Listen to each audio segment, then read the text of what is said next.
Reverend Irene.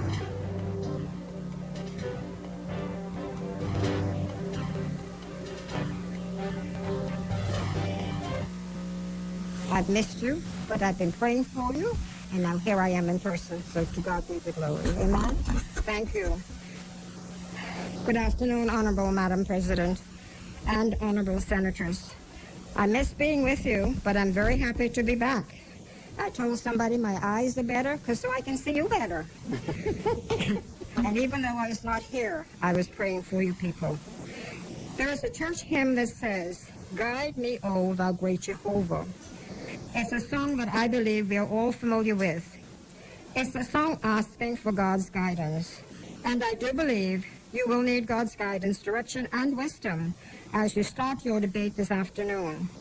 I'm sure that most of us, if not all of us, are depending on Him for His guidance. Psalms 121, verses 1 and 2 reads, "I will lift up mine eyes unto the hills, from whence cometh my help. My help cometh from thee. My help cometh from the Lord, which made heaven and earth." And I truly believe that's where we are this afternoon. Let us pray. Our Father and our God, we come before you with thanksgiving in our hearts for this another day. Father, we bring these honorable members and indeed our honorable president before you and ask that you guide them in their deliberations this afternoon. May they consider this not a job, but a duty to our Bahamian people. Bless their efforts, we pray, in Jesus' mighty name. Amen. The Lord's Prayer. Our Father, who art in heaven, hallowed be thy name. Thy kingdom come. Thy will be done on earth as it is in heaven. Give us this day our daily bread, and forgive us our trespasses, as we forgive those who trespass against us. And lead us not into temptation, but deliver us from evil. Thine is the kingdom, the power, and the glory, forever and ever. Amen. Good afternoon, and God bless you. Good afternoon.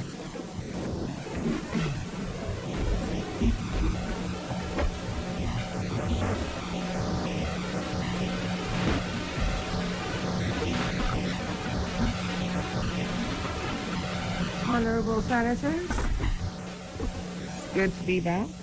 I know we're going to have an interesting next few days, but I hope that at the end of it, we will have done our duty by the Bahamian people. We will begin, as usual, with our adoption of minutes, of which we have several. Yes. We'll begin With the minutes of the 15th day of April 2021, colleagues would recall that the penultimate, not the last, but the meeting before that, these minutes had to be delayed. So we'll move for the adoption of the minutes of the 15th day of April 2021. The adoption, we can do them as a compendium. If anybody has any comment on any one of the minutes, they can do so. The adoption of the minutes of the 6th day of May 2021. And the 7th day of May 2021. And then the adoption of the minutes of the I don't need that. On the 27th day of May 2021, which would have been a tabling day. So only tabling would have been done. So I now move that these several minutes be adopted by the Senate, if I may obtain a seconder. Thank you, Madam. So we have to move and seconded the 15th of April 2021, the minutes of the 6th and 7th of May 2021, and the minutes of the 27th of May 2021 be adopted as presented unless there are some additions, deletions, or corrections that will be made. There being none, all those in favor? Aye. Aye. All those opposed? The ayes have it. The minutes of the aforementioned days are adopted as presented. Thank you so very much, Madam President.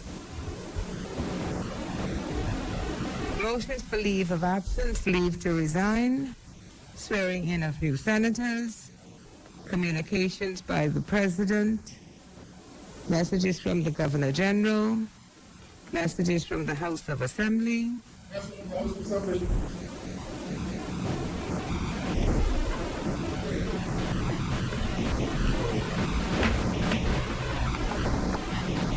Bahamas, number 75. Message to the Honorable President and Honorable Members of the Senate from the Speaker and representatives of the Honorable House of Assembly. The House of Assembly acquaints the Honorable Senate that they have passed the following bills and desire the consent of that Honorable Chamber, namely, a bill for an act for the appropriation of divers sums of money for and towards defraying the expenses of the government of the Commonwealth of the Bahamas on revenue account for the financial year commencing 1st July 2021 and ending 30th June 2022. A bill for an act for the appropriation of the sum of $372,423,052 for and towards defraying the expenses of the government of the Commonwealth of the Bahamas for capital development for the financial year ending 30th June 2022. A bill for an act to amend the Access to Affordable Homes Act. A bill for an act to amend the Business License Act. A bill for an act to amend the City of Nassau Revitalization Act to extend the duration of the act for an additional 5 years. A bill for an act to amend the Customs Management Act. A bill for an act to amend the Excise Act. A bill for an act to amend the Family Islands Development Encouragement Act. A bill for an act to authorize the provisional credit of value-added tax and business license tax to enable businesses to increase staff employment levels. A bill for an act to amend the Public Finance Management Act to empower the Financial Secretary to authorize third parties to collect taxes and arrears. A bill for an act to amend the Real Property Tax Act. A bill for an act to amend the Spirits and Beer Manufacture Act. A bill for an act to amend the Tariff Act. A bill for an act to amend the Tax Appeal Commission Act. A bill for an act to amend the Value-Added Tax Act. A bill for an act to amend the Immigration Act to provide for the grant of economic permanent residence. House of Assembly, Nassau, 21st June 2021. House and Moultrie, Speaker. May the documents be brought up.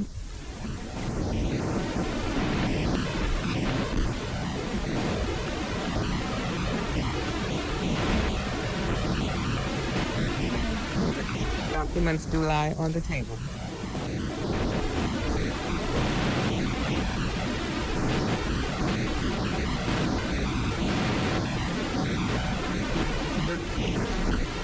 Displaying of documents by ministers. Communications by ministers. Communications by senators. Questions, answers to questions. Presentation of petitions.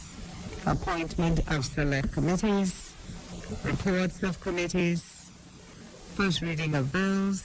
Madam President. Recognizes Senator Bethel. Thank you very much. Madam President, in the House of Assembly yesterday, certain amendments were made to one of the budget bills, namely the Value Added Tax Amendment Bill of 2021. What has been prepared is a combined bill that now includes those amendments that were made in the other place yesterday. So, with the unanimous consent of the members opposite and members of the Senate, I would beg leave to withdraw the Value Added Tax Amendment Bill 2021, previously tabled in its place on the 27th of May, and substitute it with this Value Added Tax Amendment Bill 2021, if I may obtain a second so to do.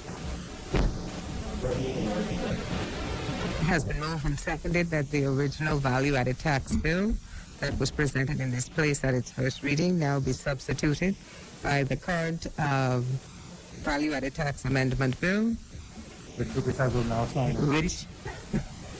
which will now be entered in the record.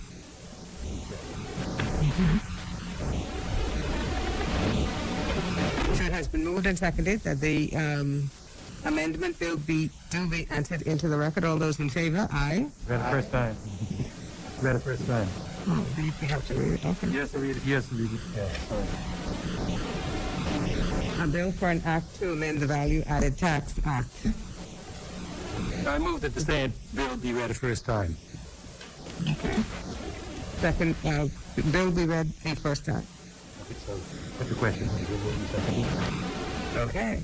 It's been moved and seconded that the A bill for an act to amend the value-added tax bill be read a first time. All those in favor, aye. Aye. Those opposed, nay. The ayes have it. Order that the bill be read a first time. Thank you very much, and thank you to the members opposite for their kind facilitation of this. Thank you. Second reading and committal of bills. The chair recognizes Senator Kwesi Thompson. Thank you very much, Madam President. Madam President, it is a awesome privilege that I get to stand in the Senate this morning, Good afternoon. move for second reading a bill for an act for the appropriation of diverse sums of money for and towards the defraying the expenses of the government of the Commonwealth of the Bahamas on revenue account for the financial year commencing the 1st of July 2021 and ending on the 30th of June 2022.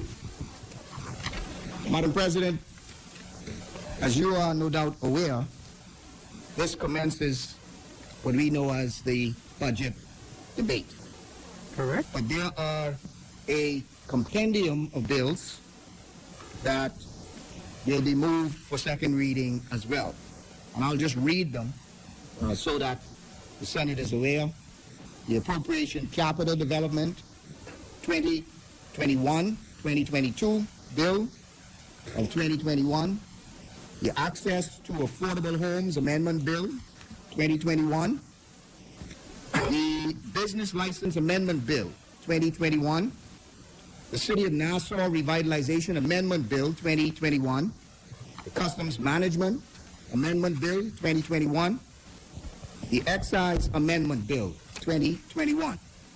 The Family Island Development Encouragement Amendment Bill 2021. The Immigration Amendment Bill 2021. Provisional Employment Incentive Program Bill 2021. Spirits and Beer Manufacture Amendment Bill 2021. The Public Finance Management Amendment Bill 2021. Real Property Tax Amendment Bill 2021. Tax Appeal Commission Amendment Bill 2021.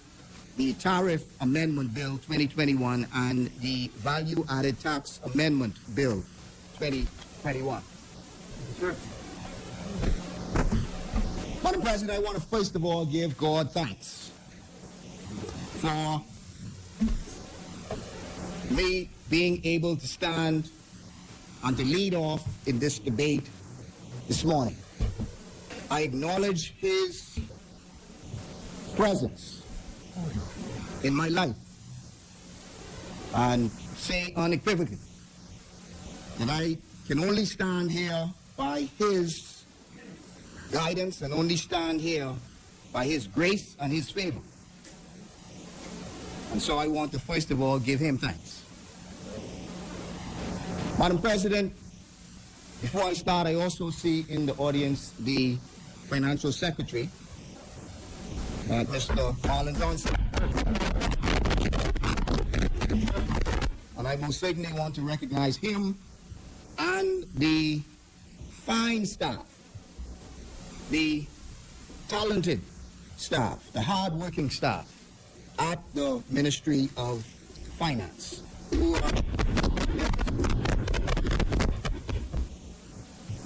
Madam President, it is indeed a privilege for me to commence the debate on the government's fiscal year 2021-22 budget in this honorable chamber.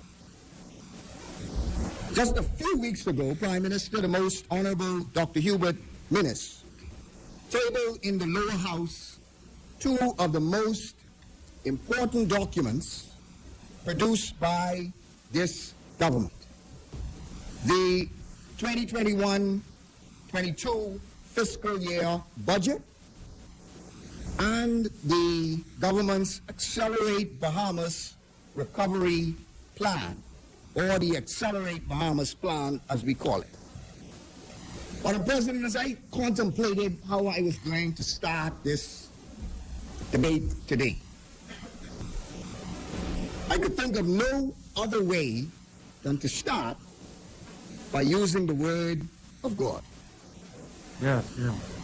Jeremiah 29:11 says, "For I know the plans I have for you, declares the Lord.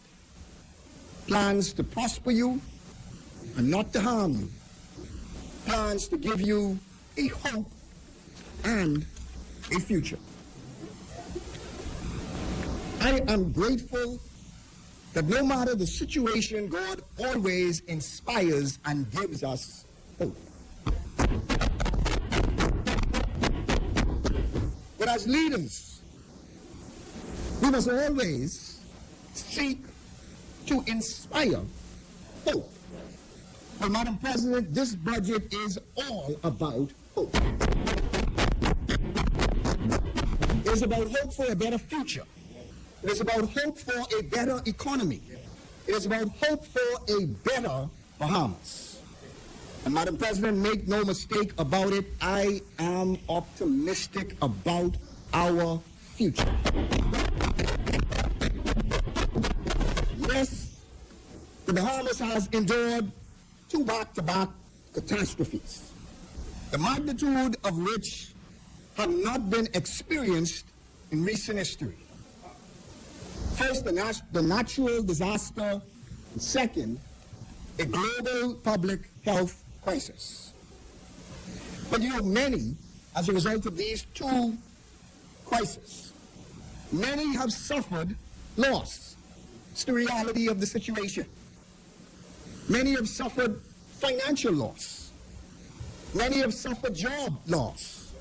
Some have even suffered family loss. But Madam President, I am absolutely convinced that all is not lost. Thankfully, Madam President, the stewardship of this administration has buffered us from the destabilizing impact of these catastrophic shocks. While in the last 18 months, our nation has weathered the most pressing challenges of the last century, we are now turning the corner, moving from recovery to expansion and from restoration to growth. Now, I am under no illusions. The answers are not simple, nor are they easy. And I understand where we are. Unprecedented challenges in our economy, high unemployment, an unsustainable deficit. But Madam President, this government, we on this side, we are ready to fight for the future of our people. Make no mistake about it. It will be a fight. If there ever was a time and a reason to fight, it's now. And if there ever was a leader who has proven his ability to fight for us in the most difficult and trying times, it is Dr. Hubert Minnis. President, he has accomplished more in the hardest of times than some have accomplished in the best of times. We can talk about growth and hope for a full rebound, because Dr. Minnis and this government have continuously made the intentional choice to invest in the strength and resilience of the Bahamian people. Madam President, last year, we announced the Resilient Bahamas Plan. The plan was designed to support rebuilding in the wake of Hurricane Dorian and to provide critical support to citizens and businesses as the true scope of the COVID-19 pandemic became clear. Remember where we were last year. The pandemic had just gotten started, and we had no idea where it was going to take us or when it was going to end. But Madam President, we set a plan. We delivered on the plan. We did what we said we would do. We could have anticipated, or we could not have anticipated, the breadth of the pandemic impact on our lives or our economy. Nobody could have seen what we were going to face. But this government, our leader, we did not panic. The president, we did not waver. Instead, we stepped up and we stepped in with an aggressive and forward-thinking plan that all reasonable commentators agree was the absolute right prescription to meet the enormity of this dire situation. But the president, through the end of May 2021, and I want to say some numbers here. Through the end of May 2021, our government provided $284 million in support for households by way of the NIB Unemployment Benefit Program and its Unemployment Assistance Program. So, Madam President, I say without a doubt that we were with the people in hard times, and we will be with the people even when times get better. After September 2019 to May of 2021, these programs assisted more than 86,000 people who were employed in tourism, in wholesale, in retail, and in professional services sector. So, Madam President, when I hear people say that the F&M didn't do anything, it is absolute and complete nonsense. When I hear people talk about the F&M didn't care or doesn't care for people, well, Madam President, we made sure that $284 million went directly into the hands of the people. The support for our recovery did not stop there. The Ministry of Social Services also provided support through its rental assistance, its food assistance, and clothing assistance programs. Madam President, see, this is why sometimes I get emotional, passionate, when people talk about what we did and didn't do. We provided, Madam President, $35.9 million for the National Food Distribution Task Force. And Madam President, this supported more than 72,000 beneficiaries. I say again, Madam President, we were with you in hard times, and we can be with you even when times get better. Yet again, this government's support for recovery did not stop there. Madam President, our government also funded the Small Business Development Center, the SBDC, so that it could provide business continuity loans, grants, and equity financing to the tune of $45 million to over 1,020 businesses. Of that total, I'm not going to be distracted today. I am focused today. I am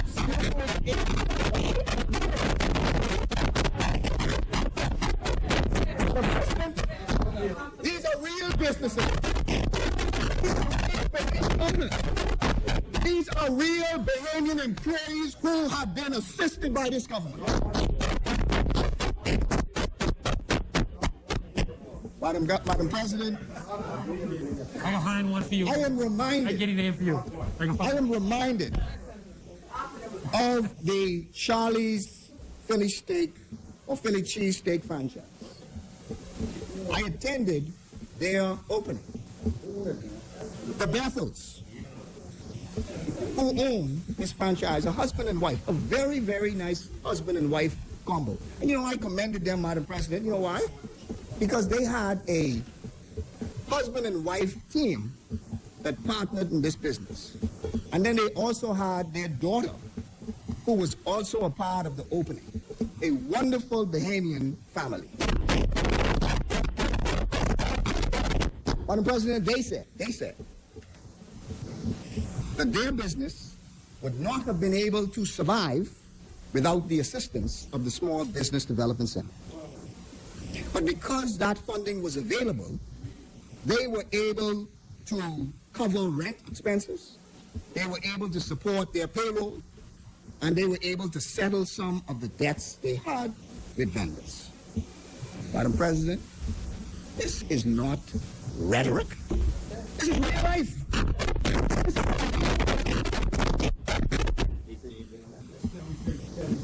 Now, Madam President, the economy is beginning to show signs of recovery. People are feeling more hopeful about the future. And Madam President, there is reason to be hopeful. People can feel it and see it all around, Madam President. We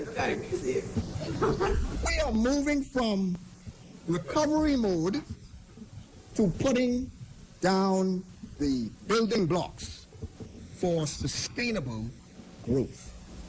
Madam President, in putting this budget together and the themes of this budget together, we recognize that last year's budget was about holding on and weathering the storm.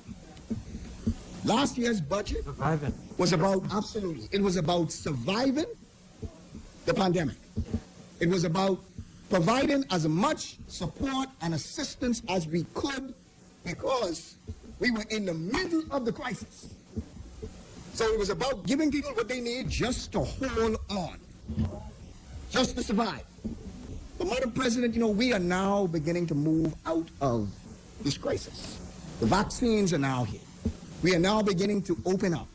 So Madam President, it is now about not just holding on, but it is about now how we accelerate growth in our economy. It's about how do we plant those things and concessions that will provide the incentive for people not just to grow, not just to have economic activity, but to accelerate that economic activity. This is not something that will happen overnight, though. To ensure sustainable economic growth, we have to tackle some of the big, fundamental, structural issues with which we have become all too familiar. Slow and uneven economic growth, persistent unemployment, and diminishing government revenues. These are issues that we've been dealing with for years. Like last year, this government has a clear strategy, Madam President, and I am sure that somebody on that side is going to stand up and say, we don't have a plan. I am absolutely sure somebody is going to say that we do not have a plan. The first speaker will say we don't have a plan. But Madam President, that's one of the reasons why I asked the Ministry of Finance to do a big poster board. To do a big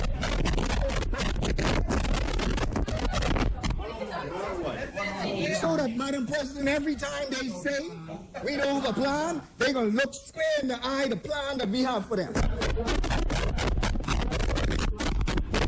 Madam President, our accelerated Bahamas recovery plan will shift the economy from recovery mode to growth mode for individuals and for businesses. Madam President, the plan targets the critical areas that will continue to plague the Bahamian economy and provides a vital resource to underpin growth for the short, medium, and long term. Madam President, we also produced a wonderful summary document. Yes. It says a plan for growth.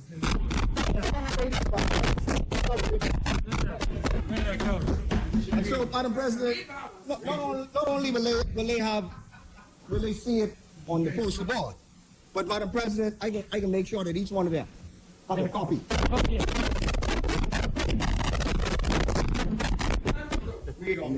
So, Madam President, I just want to table this.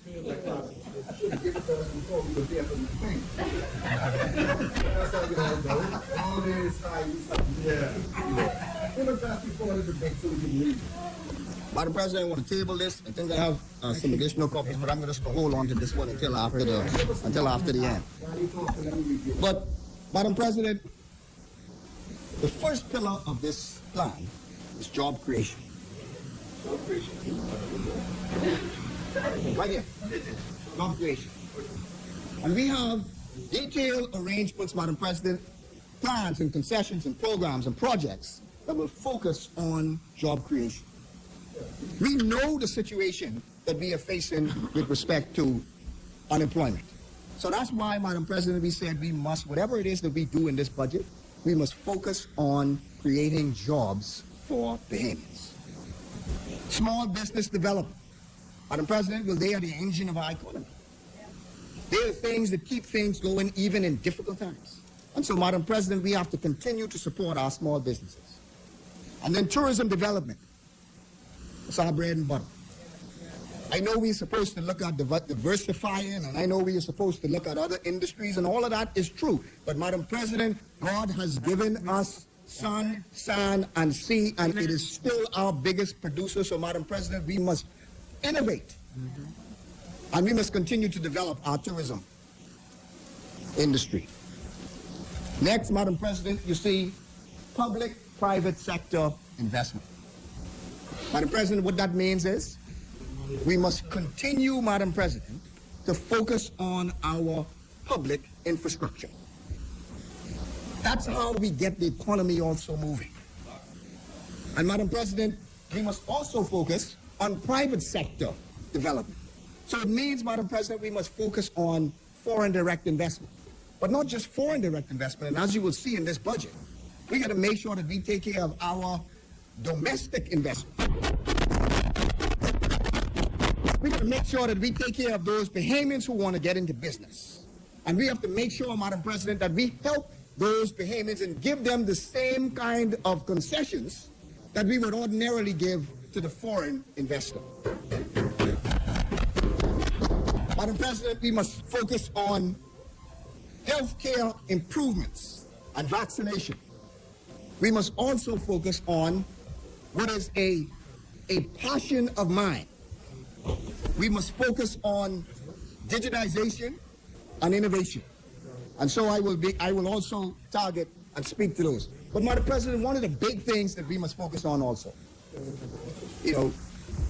we must ensure that we do not lose track of fiscal responsibility. So you will see those are targeted inside our plan as well, Madam President. Each of these priorities have been carefully chosen, and each one represents our commitment to building the economy and making it resilient, making it dynamic, making it sustainable, and making it inclusive. But, Madam President, this is a roadmap. It is something that provides us with focus.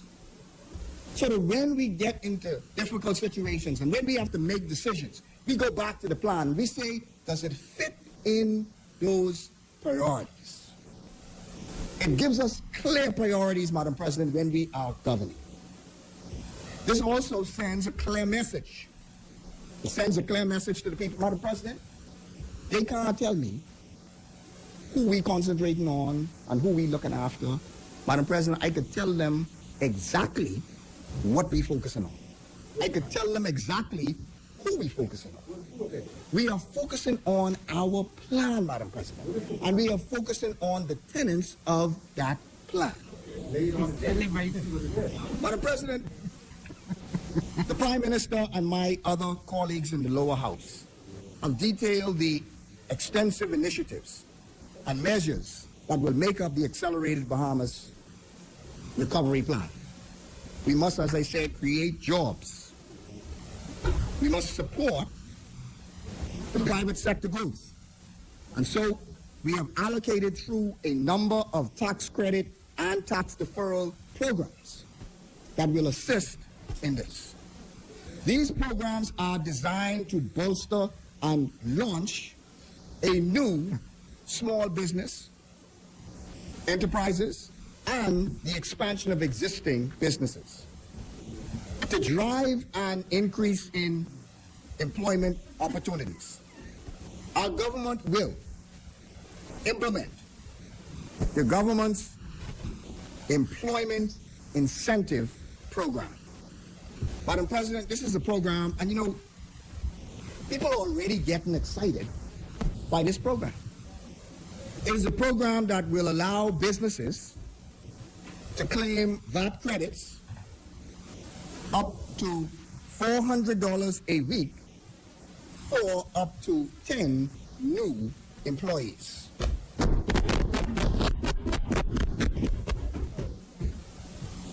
We are going a step further to shore up this private sector support by expanding also the provisional licensing framework. And before I get onto that, Madam President, I also want, because this is going to be released, or it's already released actually out to the public, but I want them to take a look at the job creation program. That's in here. And Madam President, we anticipate that there can be up to 2,500 jobs that can be provided to the Bahamian public. And Madam President, I'm excited also that these incentives are for the entire Bahamas. These incentives are for all Bahamian businesses. I want to move on to another area, Madam President, that I want to just touch on. One of the things that I saw out in the newspaper, people were saying, y'all doing all these things about digitization. Y'all are putting all of these digital platforms in place, and y'all are assisting and saying how y'all want to help people to get into business quicker. So, Madam President, I saw where there was one person who had put an article in the paper which really prompted me. He said, I hear y'all doing all these things, but it took me months in order to get a business license because they were waiting on the physical planning to be able to give them the permission to go. So, Madam President, we said, it doesn't make sense to you putting all these things together, but it's going to still take somebody 5 months to wait on an agency to be able to do that. So, Madam President, we want to just let people know to look out for new rules when it comes to businesses getting started, especially those small home-based businesses and those low-risk businesses. We want you to look out for some new rules when it comes to when persons are going to be required to have the physical planning. We have to move our jurisdiction forward. Most jurisdictions or other jurisdictions, they give you the business license. If it's a low-risk business, they give you the business license. They tell you what the conditions are, and they let you go. But then, there's an inspectorate process after you go. And then you are then required to ensure that you fulfill all of those requirements. But Madam President, that's the direction that we're going to head into. And we believe that if we head into that direction, that will tremendously cut down on the amount of time that it takes people to wait when it comes to getting into business. Madam President, we have to think of innovative ways to get around bureaucracy. We have to think of innovative ways to get people into business quicker. The quicker they are able to get into business, the quicker they are able to have an economic impact in this country. Madam President, Bahamian small businesses have consistently lamented the lack of opportunities for financing in our country. We are providing assistance in the small business center, but there's still a lot of people who are not able to access it. Our government started by establishing a new and inclusive, responsive means of funding through the Small Business Development Center. For 4 years, Madam President, or 4 years ago, this small business development center did not exist. No matter how much they say they were interested in small businesses. I also understand that many have applied for the small business and have not yet been able to access the grants or the loans yet. So, we sometimes we tout how much, or we say how much persons or how much funds we've given out, but we know, Madam President, there's a lot of people who still have not been able to access it. And since we are all about hope for the future, we have continued enhancing access to financing by committing to allocate, listen to this, committing to allocate $250 million in financing over the next 5 years.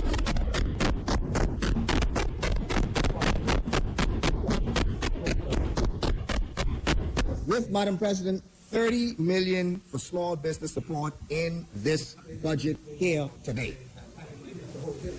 We are also reinforcing the work of the Bahamas Development Bank with an additional $4 million for funding in this budget period as well. So, Madam President, for all who have not yet gotten, let me say this, do not give up on your dream. Your time will come as well. While we bolster the institutions, Madam President, that have been catalysts for private sector growth, we are also embarking on some new territory. So, yes, we've put in place the Small Business Development Center. Yes, we're going to continue to fund the Bahamas Development Bank. Yes, we're going to continue to fund the Venture Capital Fund. But, Madam President, I cannot stress this principle enough. In fact, I want this principle to get into your spirit. In times of crisis, do not panic. Do not flinch. Be clear-eyed and deliberate. Find the opportunity in every crisis. Deliver. And during this time, businesses need funding and investors need easier ways to invest. It's a crisis. That's the challenge that you have. We also need more opportunities to share the wealth. So, Madam President, today, the Cabinet approved new crowdfunding rules.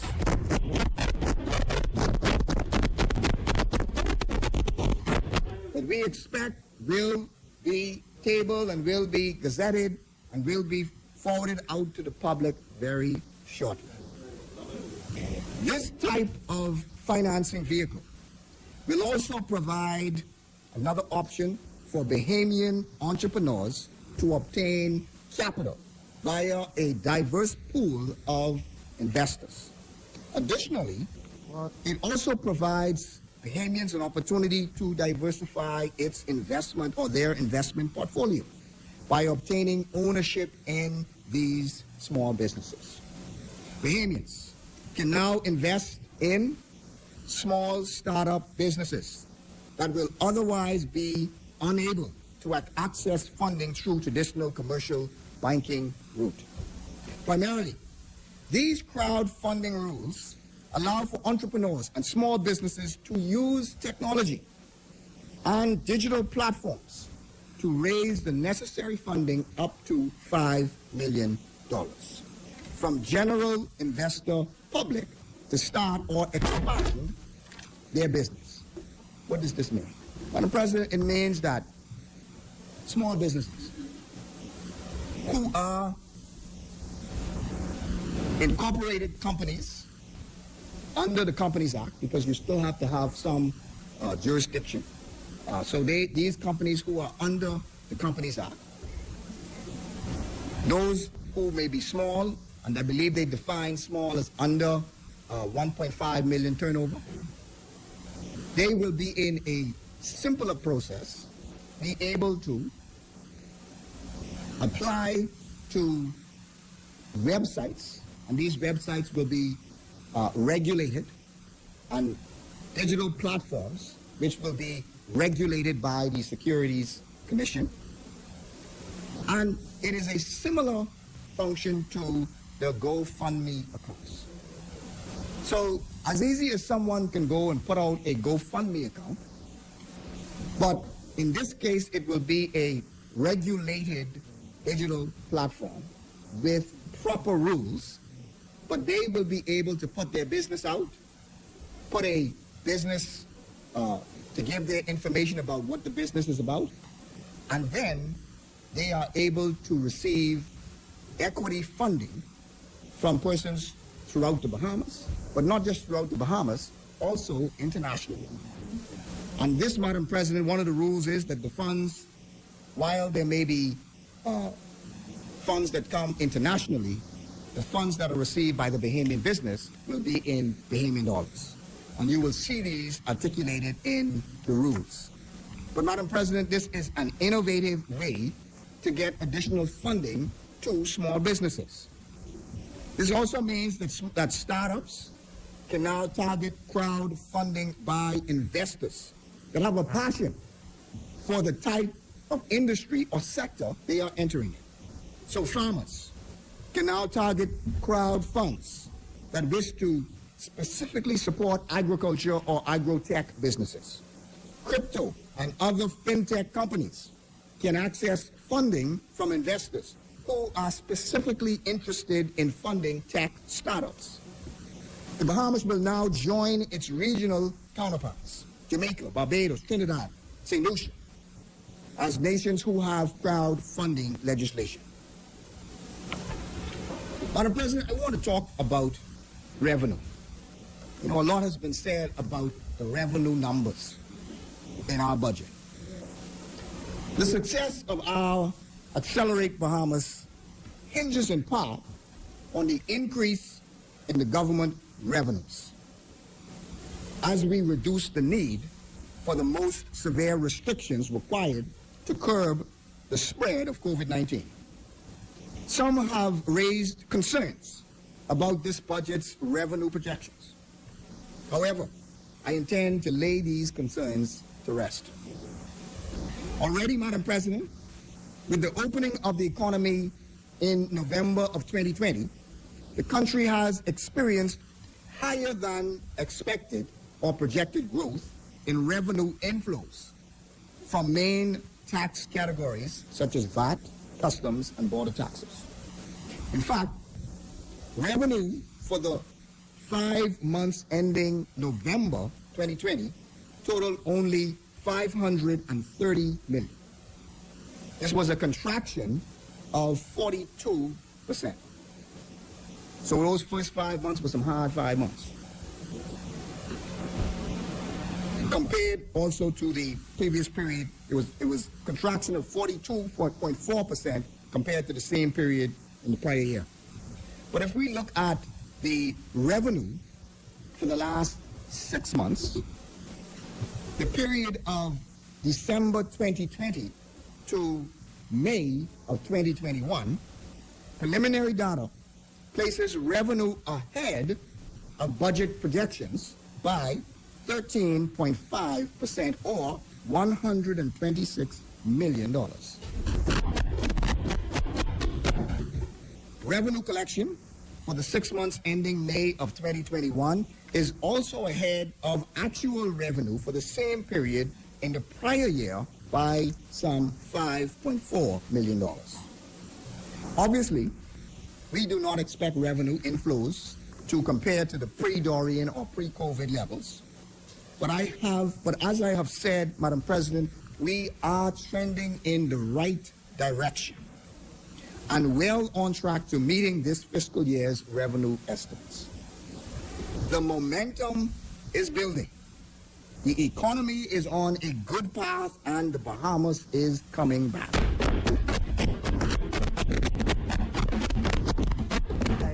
Early indicators, Madam President, from the Ministry of Tourism have demonstrated the pent-up demand from main source markets.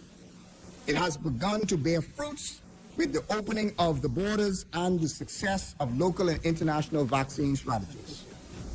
The restored confidence levels of travelers are resulting in the resumption of airlift to the country, great numbers of passengers, high occupancy levels, and more hotel openings as the world adapts to the new norm. Madam President, we are once again building on a foundation that we set well before the global pandemic. This is no accident. This didn't just happen. We have been aggressive and intentional in our approach to accelerating the development of the tourism industry over the past 4 years, resulting in over 7 million visitors to our shores in 2019. Madam President, we didn't do so much, sometimes people just forget what you do. But you remember 2019? You remember that 2019 was a historic year for tourism? Do you remember that 7 million visitors came, more visitors that came in the history of the Bahamas? This was no accident, no happenstance. In, Madam President, the midst of the pandemic, our continued aggressive and intentional approach to restoring the tourism industry has resulted in a new home porting opportunities that expand the economic impact of the cruise industry. Remember what I said about the principle that I want us to get in our spirit? That crisis brings opportunity. This alone is a monumental shift in the Bahamian tourism sector, allowing for increased opportunities for local businesses in the tourism value chain and improved revenue collections. Following the first 7-day cruise, the first movement of cruise passengers through LPIA Airport took place on Saturday, June 19th, with approximately 900 passengers, I believe it's more like 1,000 passengers, departing Nassau heading to the United States. The airport can now reliably anticipate heavy arrivals and departures, and we saw it on the first cruise that came in every Saturday and Sunday, and estimates that will grow to 3,500 passengers every weekend by July. Sometimes, Madam President, you just got to give God thanks for the opportunity that you could find in the crisis. And I remember having some conversations with some tour companies or some cruise companies and asking them about home porting.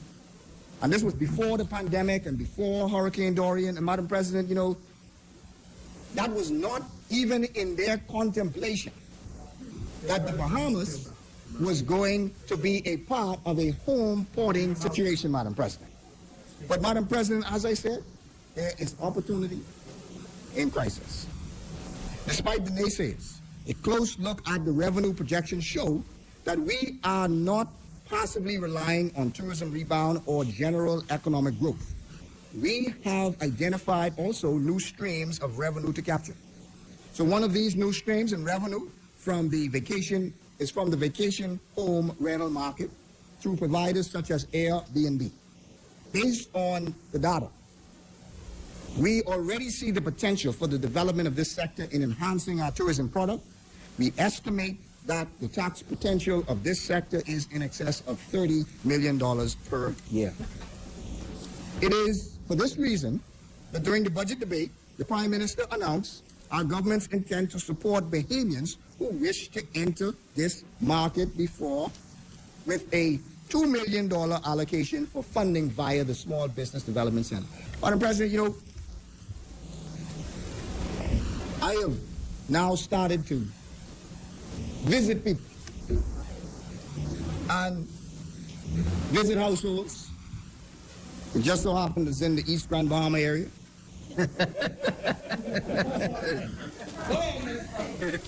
But, you know, Madam President, I saw a couple on just this weekend, Saturday.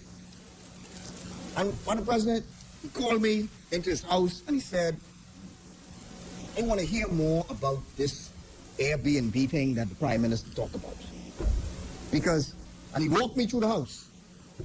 And he walked me to his apartment complex that he had. I can't call it a complex, it was a duplex. But he walked me through it. And he said, you know something? This could be an Airbnb. But what I appreciated about that was that he heard the concept from the Prime Minister. He heard the availability of an opportunity. And Madam President, he was immediately hopeful that I could do this. I could be a owner. I could be somebody who is not just an employee, but I could have my own business. So, Madam President, these are the kind of things that we have to be about. We have to be up, and these are the kind of things that inspire hope for people. Madam President, let me also now move to debt management strategy. Because, you know, everybody is now talking about the debt. And everybody now is talking about the deficit. Even with these positive revenue trends, the country is still working its way back from a massive setback.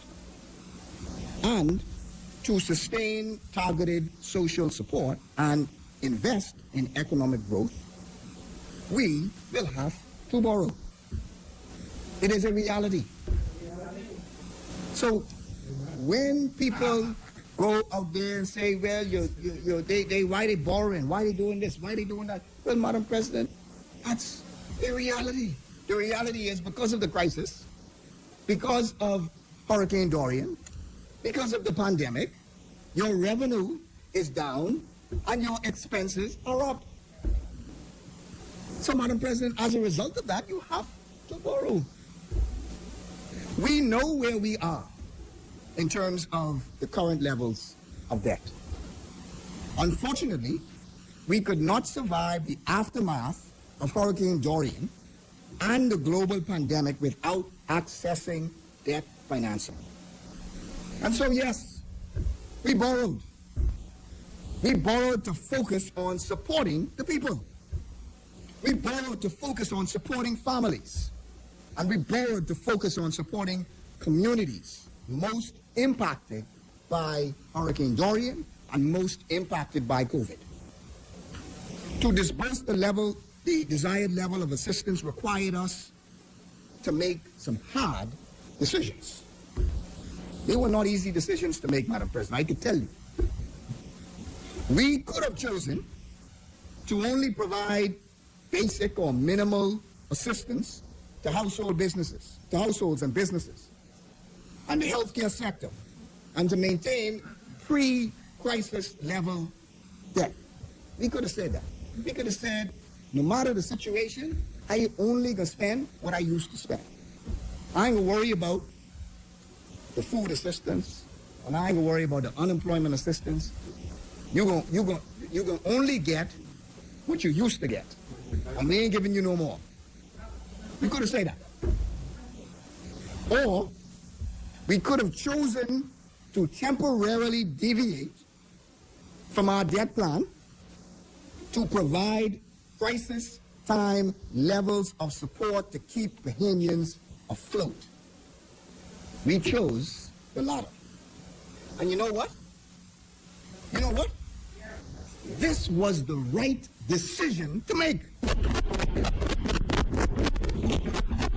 Economists agree that this was the right decision. Even the IMF agreed that this was the right decision. Now, President, let me be clear about this. Let me be clear, crystal clear about this.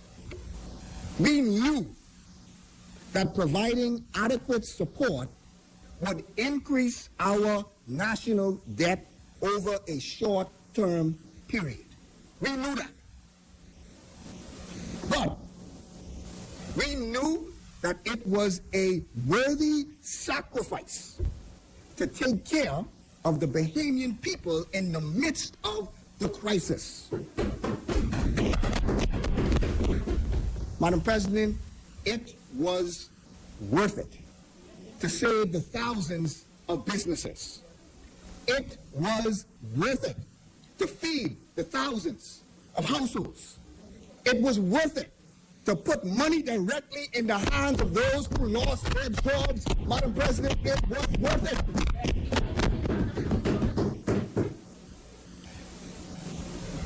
Madam President, you know, I found myself again in somebody's house. It just happened to be in East End again.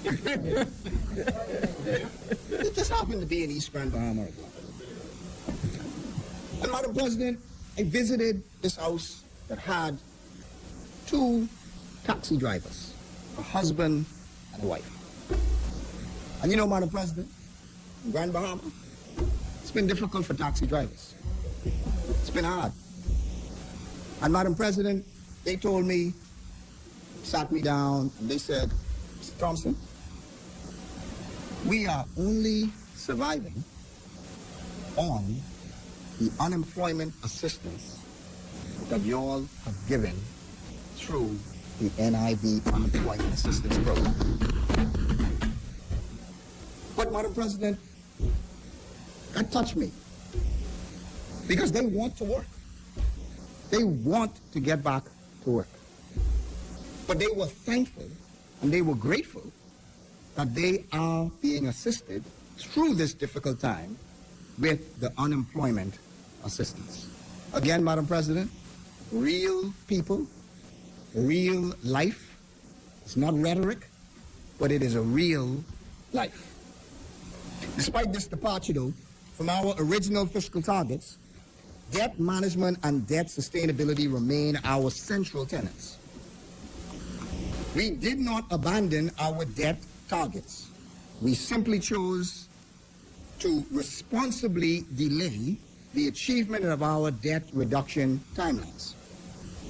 Our prudent plan to restore our debt to GDP ratio on a downward trajectory is set out in our 2020 fiscal strategy report, which was published. And you know, Madam President, there is and I invite people to actually take a look at the fiscal strategy report, because it is a document that guides the government. It is a document that we are held accountable for. So, Madam President, in the fiscal strategy report, you will see a line item in here, or you will see and you can't see it, but if you read it, you will be able to see it. But it gives the target of the deficit that we want to hit. It gives the deficit last budget period, which we are on track to making. It gives the budget deficit that is lower. It gives the budget deficit for this new budget, which we've hit the target for. And then it gives for the following year, and the following year, and the following year. And so, Madam President, again, this is not haphazard. We know the targets that you want to hit, and we are focused on achieving those targets. So I invite people to take a look at the fiscal strategy. Our actions should leave no doubt that fiscal responsibility remains a key priority for this government, and our future actions are cemented in the Accelerate Bahamas budget plan for the upcoming fiscal year. Madam President, this administration is responsible for enacting sweeping legislation that represents the most significant fiscal reform in the country's history. The recently enacted Public Debt Management Act 2021 provides a new governance and institutional structure for the management of public debt in its forms. This legislation provides for a better oversight and time-sensitive management of the government's debt portfolio going forward. A critical aspect of the solution to regulate our debt levels in the short, medium, and long terms. The Act takes effect in July, and we will immediately begin the process of implementing these important rules. In some aspects, we have already begun the implementing of these rules. Madam President, I want to stress this point, that the Public Debt Management Act, alongside with the new Public Financial Management Act, and the new Public Procurement Act, and the new Statistics Act, this year provides further support for the establishment and the execution of our Fiscal Responsibility Act in 2018. The importance of these legislation cannot be overstated. You know, for those on the other side who seek to criticize, I ask the question, what did you do when you had an opportunity to pass fiscal responsibility legislation? What did you do when you had the opportunity to pass the Debt Management Act? Madam President, you know the saying, don't judge me by what I say. And let me add this, don't judge me by how I criticize. Judge me on what I actually do. So when someone wants to stand up and say, the debt this and the debt that, what did you do to be able to manage the debt? What did you do when it comes to fiscal responsibility? Madam President, they left a $600 million deficit with no plan, no strategy on how it would be serviced. The very fact that we are having these kinds of conversations is because of our transparency. The very fact that we are talking about a $900 million debt or deficit, the very fact that we are talking about how you are going to manage this debt, the very fact that you are talking about what you spend and what you didn't spend and how you spent it, Madam President, speaks volumes about our transparency. We didn't even know what they were spending. IMF. It's minister's fault. Madam President, if you want somebody to describe the problem, if you want somebody to tell you who to blame for your problem, then you go to them. But if you want somebody who can actually fix your problem, then you come to the FNF.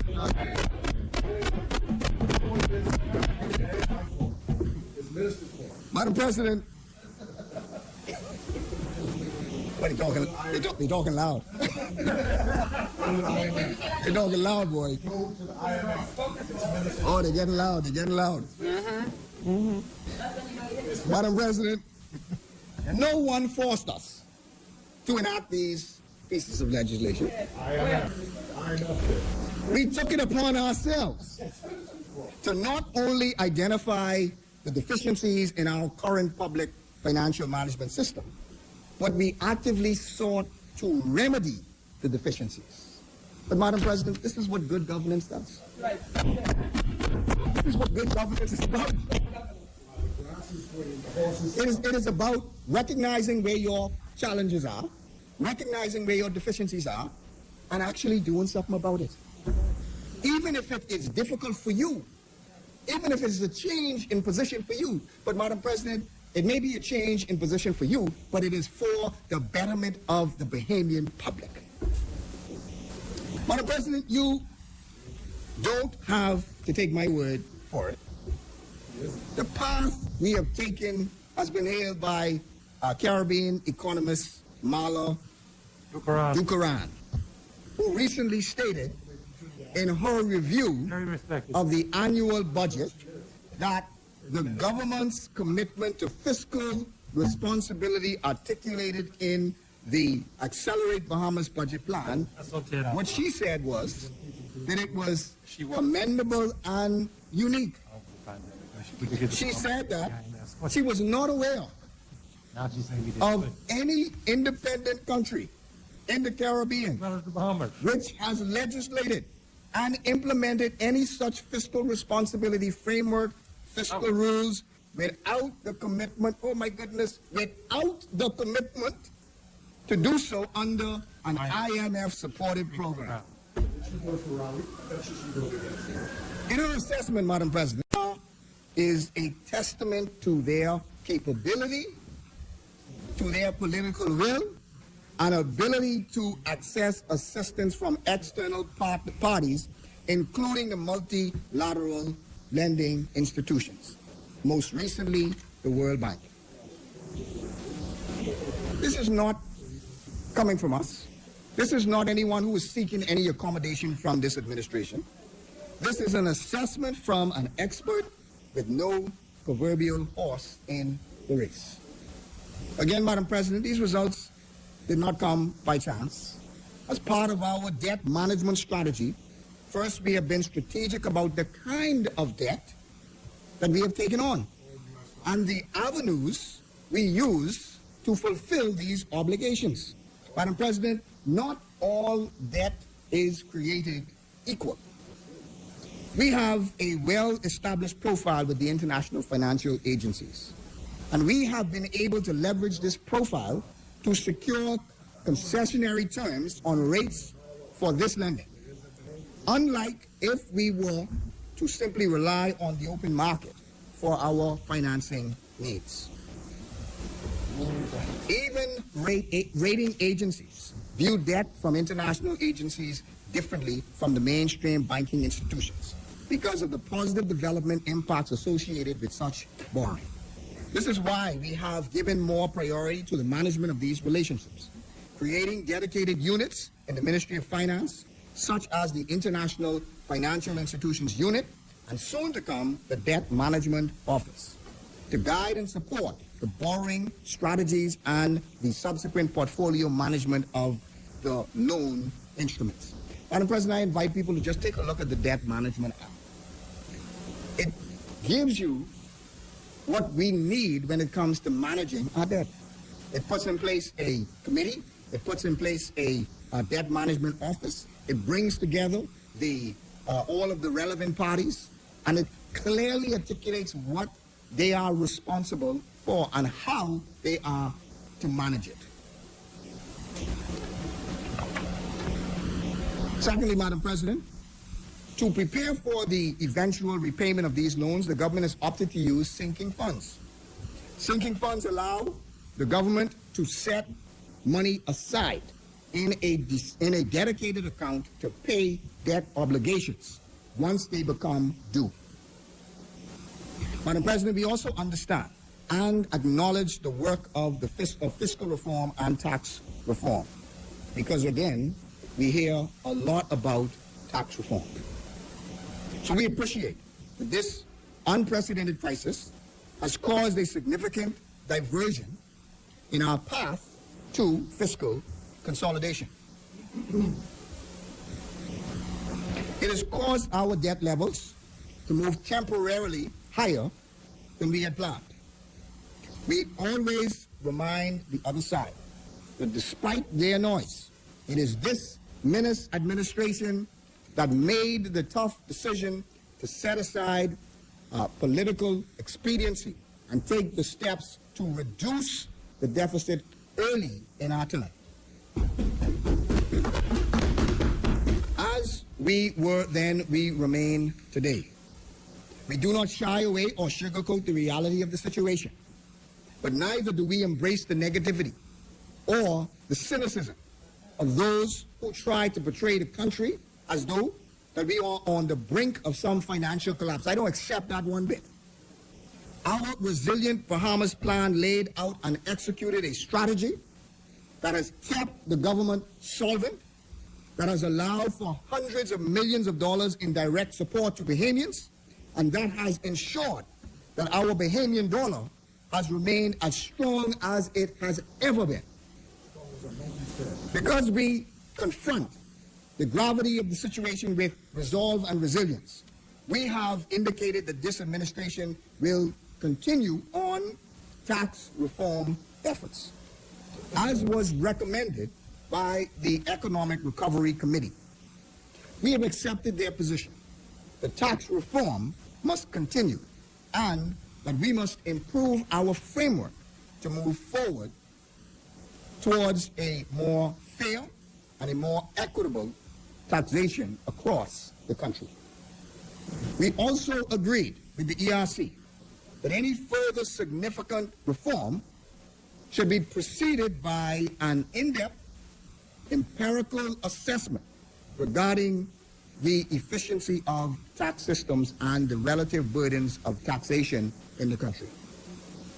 Madam President, before we make decisions, it just means that we must have the data before we make decisions. And we can't shoot from the hip, but we must make sure that we have the necessary data before we do so. To this end, we are undertaking the in-depth tax study, and preliminary work has already begun. By September of 2021, the study will be in full swing, and we will likely have preliminary results by the end of the year. We will publish a white paper, and we've said this before, we will publish a white paper on the findings of the study and will ensure a broad consultation and input from the public regarding the outcomes of the assessment. We want to ensure that whatever significant changes we propose to the tax framework, that these changes are informed by reasoned and empirical analysis and not simply by conjecture and posturing that too often gets attention when matters such as these are raised in the public domain. At the end of the day, Madam President, we want to ensure that we reform our tax system in a way that supports even greater opportunities for Bahamians to thrive in our country. The discussion is also particularly timely because of the recent declaration of the group of 7 countries known as the G7. This grouping, which represents the world's largest economies, has indicated that it will seek to impose a minimum tax rate on large businesses that operate within their borders, regardless of where the headquarters of these businesses may reside.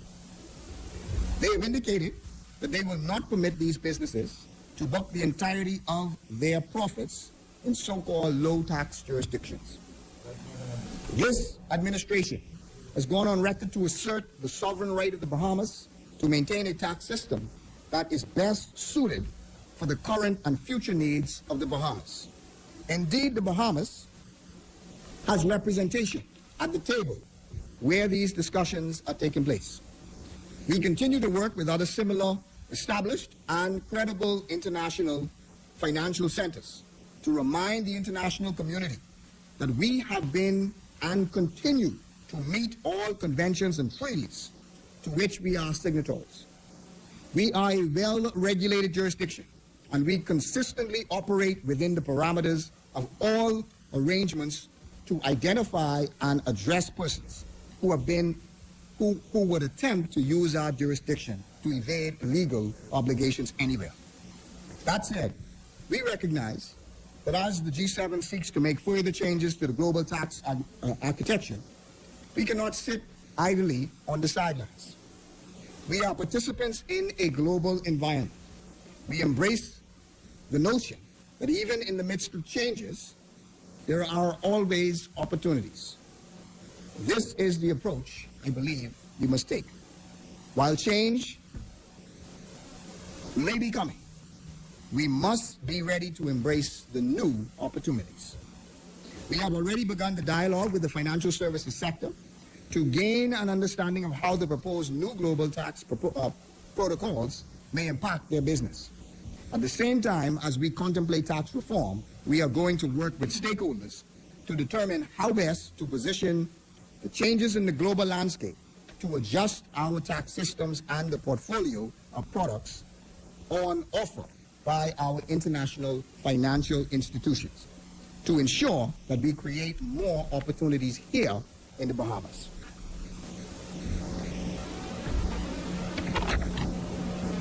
Madam President, a simple part of the debt management strategy also means balancing tax breaks and concessions with tax measures. Some will say, and we've read the commentators, some will say you should take care of the people. Now is not the time to focus on any kind of debt reduction. Don't worry about no debt. Take care of the people. And others will say, this debt is unsustainable. We must stop spending.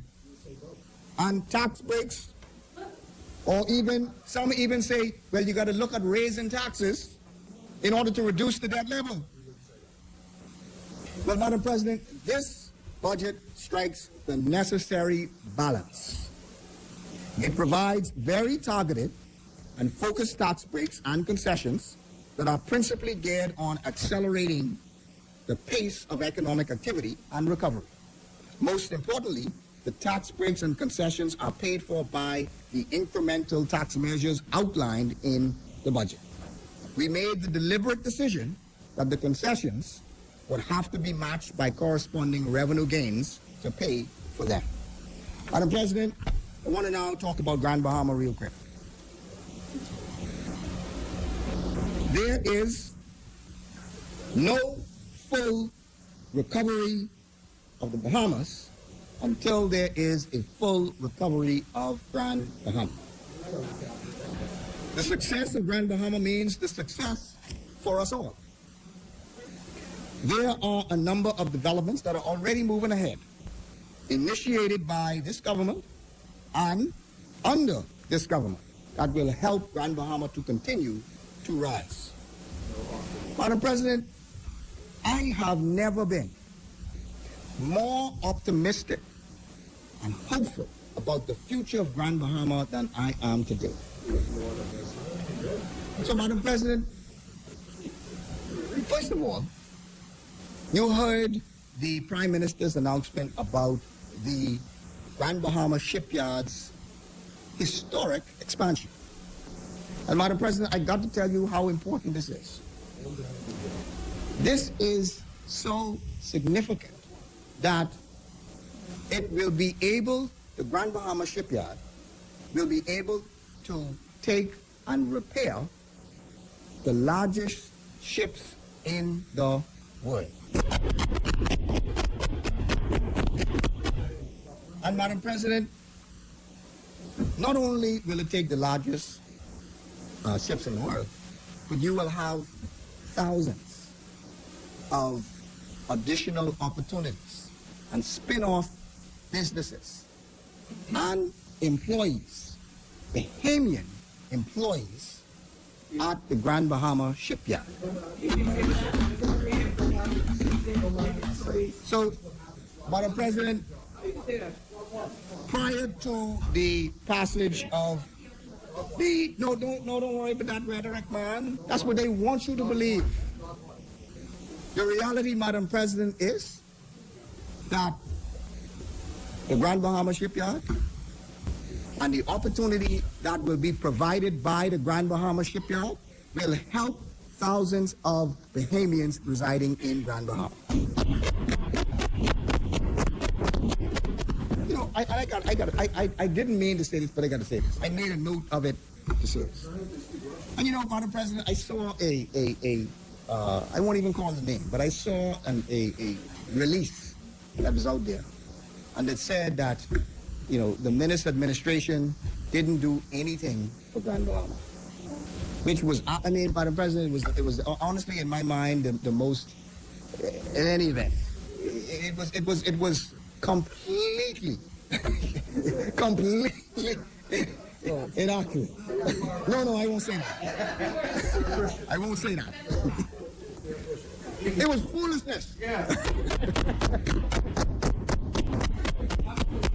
Because, Madam President, you know, just some simple things. Like we completed the Fishing Hole Road Bridge. Just some simple things. Like we completed the largest renovation to the courthouse in the history since the courthouse was built. We built it, and then we also did the largest renovation to it. Just some simple things. Like the largest renovation and improvement to the post office that we've ever seen. Some small things. Madam President, 14 schools, $4.5 million that was spent for those 14 schools, Madam President. One of the largest renovations for those schools, Madam President. And Madam President, you know, I got the hospital later on in here. But, Madam President, when it comes to unemployment assistance, those are people in Grand Bahama who got unemployment assistance too. When it came to small business development center, when it came to the Small Business Development Center, those are people in Grand Bahama who got the Small Business Development Center grants. And Madam President, when it came to the food assistance, those are people in Grand Bahama who got the food assistance. Madam President, Madam President, the home porting that is a part of that Friday pass, Madam President, I have it inside here, which is again, an opportunity in the midst of a crisis that came to Grand Bahama, Madam President. I mean, Madam, I live there, and I understand what people are saying. And I understand that we didn't help everybody. I understand that. And I get that even the help that we were able to give may not necessarily have been everything that they wanted. I get that. I get that we did not fix everybody's house in Freeport that was destroyed by the hurricane. And I also get, Madam President, that even the assistance that we gave to people was not sufficient in some cases to complete all of their house. I get that. I understand that. But, Madam President, we have actually not just done those things that were necessary or those things that would have assisted. But, Madam President, in some cases you went above and beyond.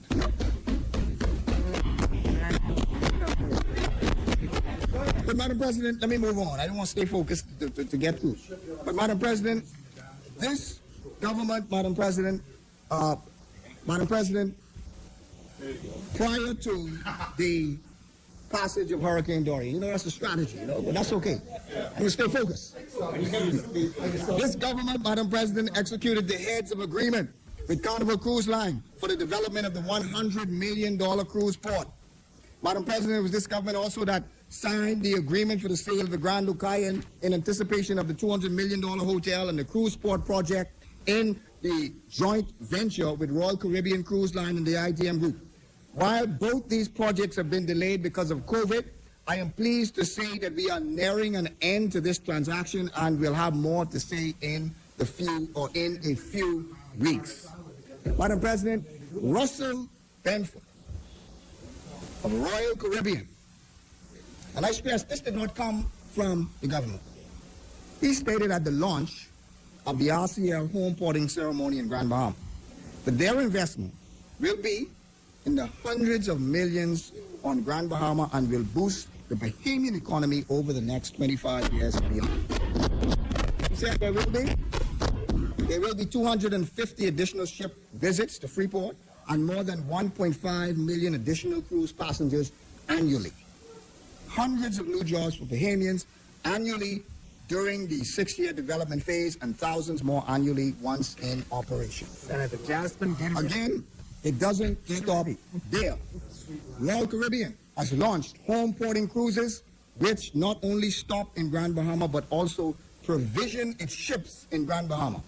Taxi drivers, bus drivers, store owners, tour operators, restaurants, entertainment facilities all benefited from the return, but also for the first time, local businesses, food stores, wholesalers also benefited because they bought the provisioning items from people in Freeport. And yet, Madam President, there still is more. The Weller Group, the Discovery Bay project. We are also pleased that the government has approved the new Discovery Bay project. The company intends to develop a mixed-use resort consisting of a 25-key boutique hotel and restaurant, 30 residential lots, 12 townhouses, 12 bungalows, and a 30-slip marina. Also, Madam President, let's talk about the Rand Memorial Hospital. Some $21 million has been spent on the refurbishment of the Rand Memorial Hospital, of which the first phase has been completed. For Grand Bahamians, the renovations to the Rand Memorial Hospital have meant that you have a new pharmacy, a new pediatric ward, a new medical ward, a new surgical ward, a new operating theater, and a new, and also, Madam President, a new infectious disease ward that is seeing patients today.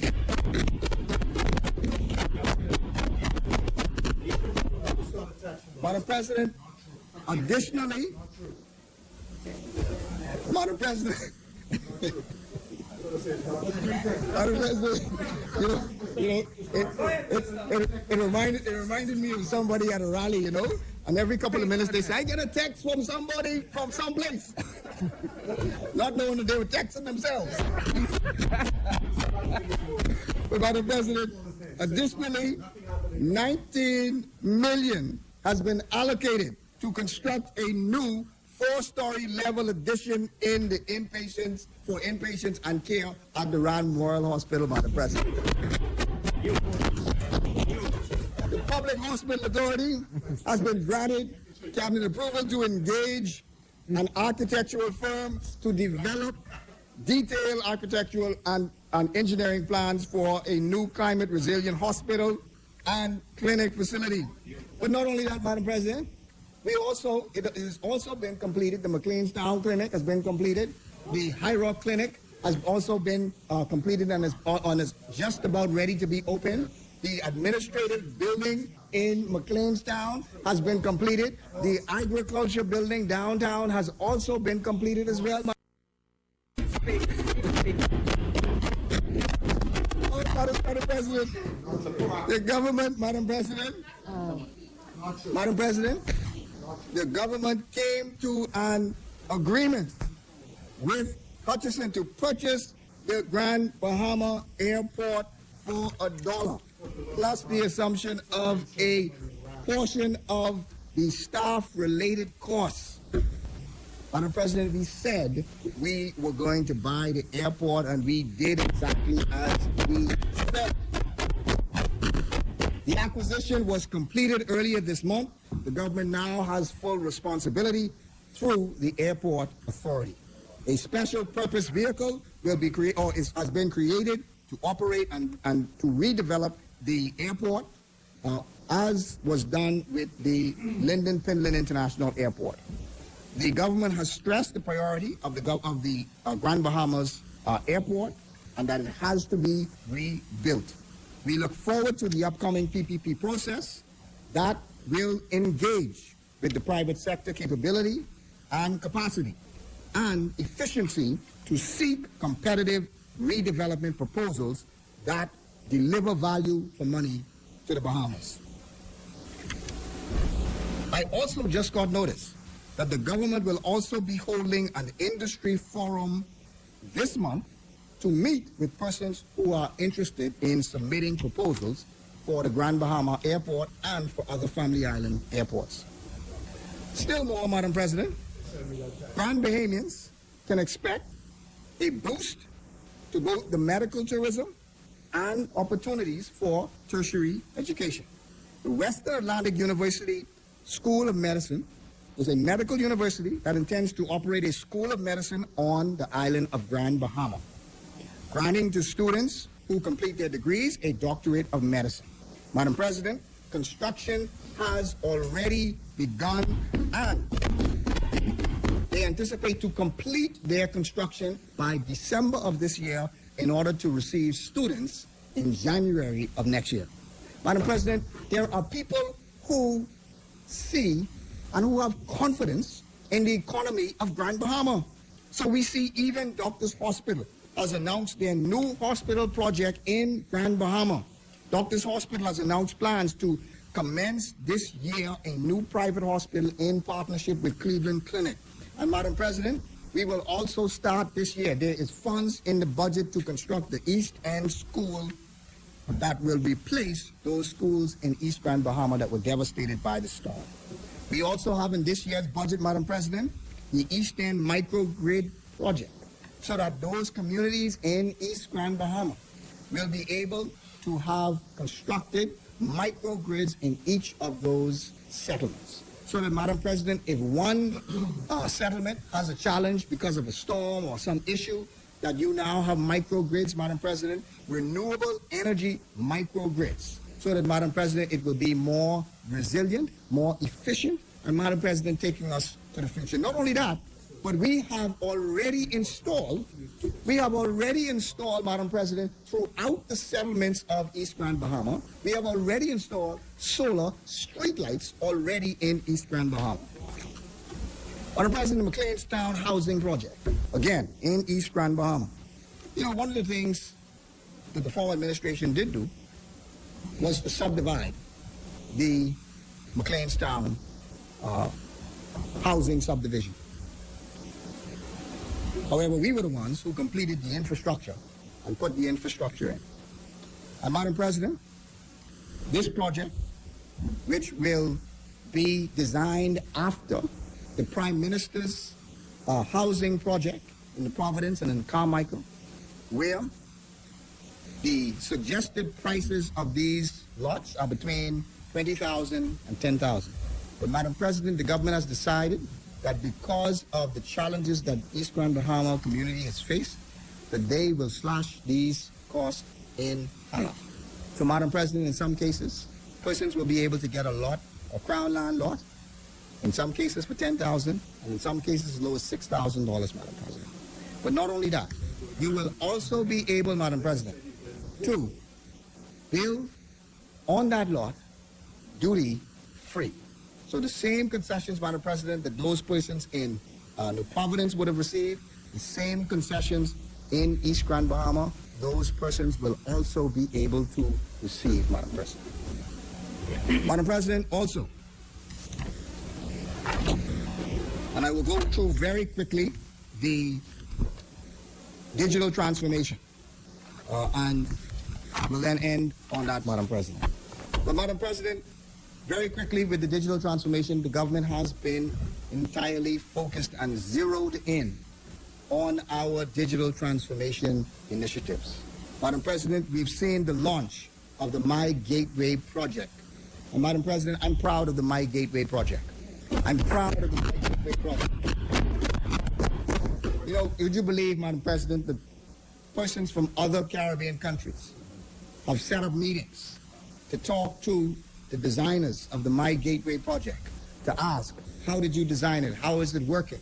How is it? So that, Madam President, they can also look to implement similar initiatives in their country as well, Madam President. We are pacing.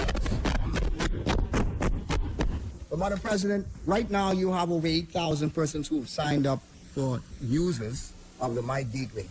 You have, Madam President, 11 services that are now online, on stream, being used by thousands of Bahamians. And not only that, but it is being used across 16 of our islands. So it means, Madam President, that it's no longer you now having to fly, and well, not for every service, but for those 11 services. But for those 11 services, you have access to those services on your island.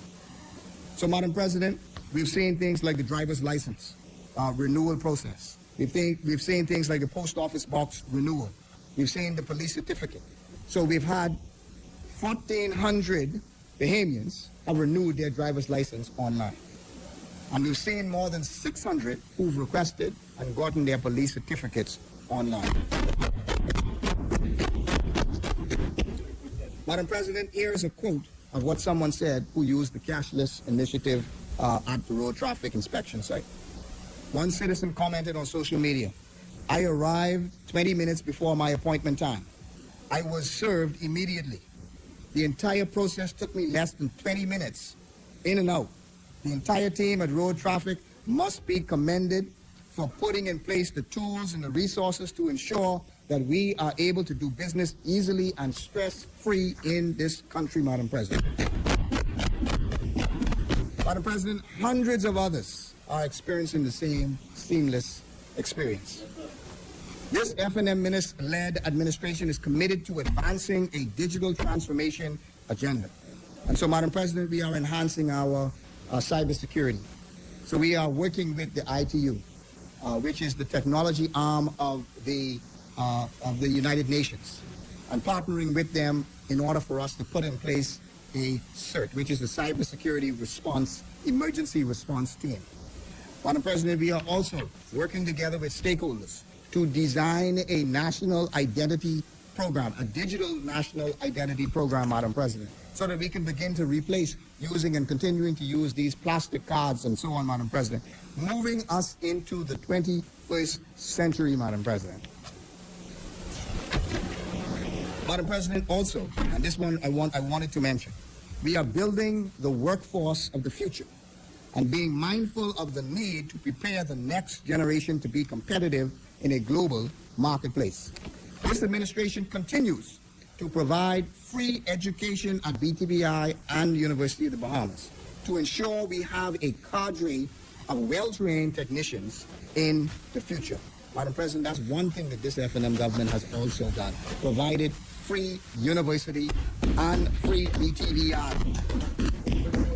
We are also focused on exposing students to the possibility of new career paths that can create prosperity. With this in mind, our staff in the Department of Transformation and Digitization is already in the early stages of planning the first of what will be an annual government hackathon. Using this hackathon, we plan to highlight the potential for youth in the technology sector. If we wish to build a technology-driven economy, we must start at a young age, and we must include young Bahamians, no matter their gender background or their geographical location. When we give Bahamians an opportunity to learn, grow, and put their expertise to work for the advancement of their own country, we empower them to lead. In that vein, I am pleased to announce that as part of the IDB-funded government digital transformation loan, $90,000 is available to fund private sector technology projects that will improve government service delivery. Details will be forthcoming as to the criteria for the vendors and a bid on such projects and how projects can be evaluated for eligibility. Madam President, as I conclude, I would like to thank the leadership and the staff in the Ministry of Finance. I also wish to thank the leadership and the team of DTAD and the Digital Transformation Unit. Collectively, we have talented and skilled professionals. And also, I would like to thank the leadership and the team at the Office of the Prime Minister in Grand Bahama.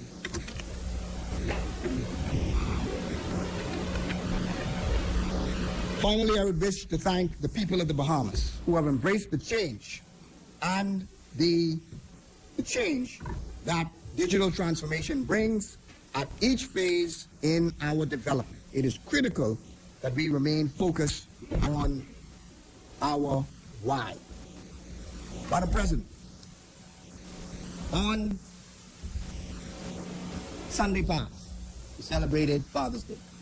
I wish to say a belated Father's Day to all the fathers who are out there, and also to all the fathers who are in here. And Madam President, you know,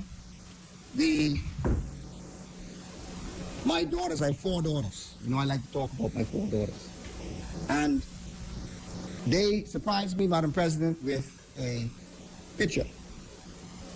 And this is a picture that they surprised me with that had all of their pictures with me.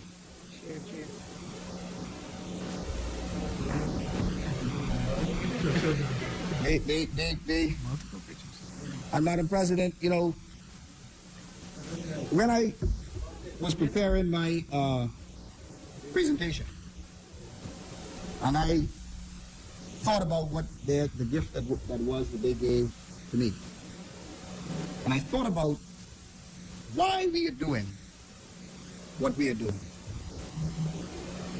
and the thought came to mind, Madam President, that we are doing what we are doing because of them. I am doing what I am doing because I want a better future for my daughters.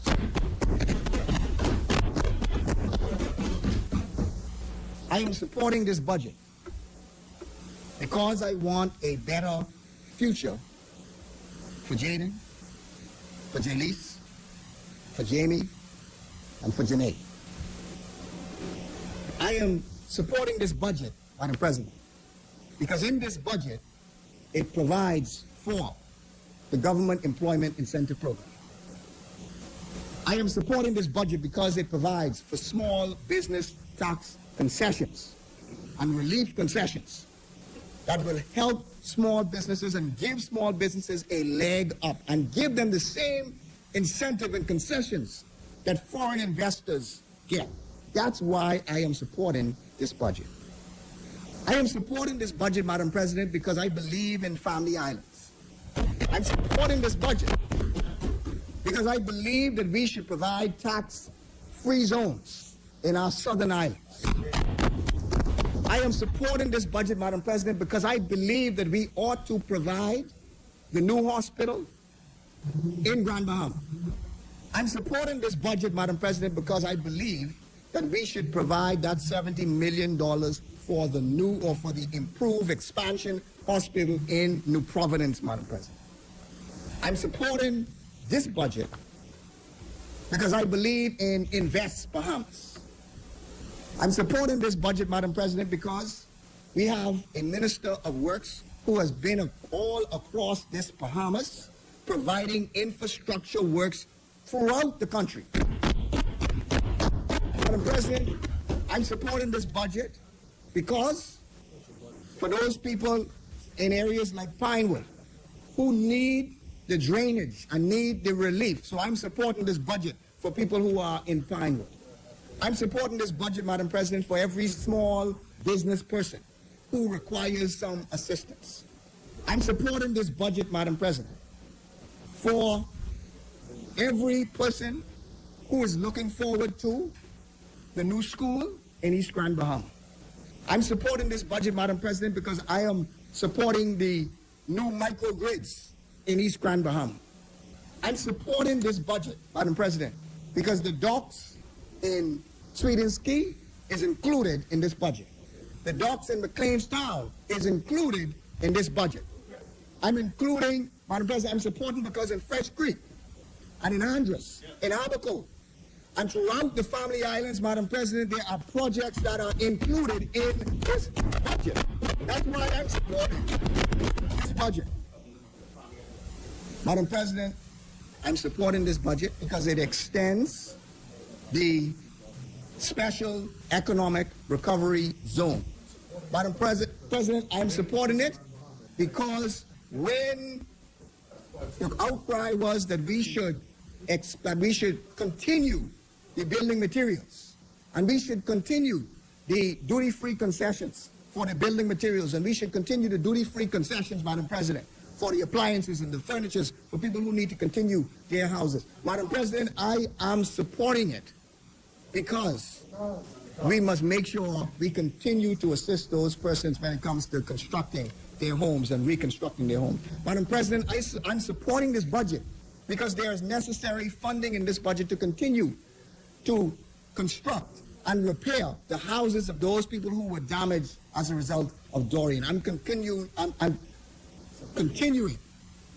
to support this budget, Madam President, because those of us that live in Grand Bahama and want to see better, and those of us who live in the family islands and want to see better, and those of us, Madam President, who want to have the hope, Madam President, I am supporting this budget for them.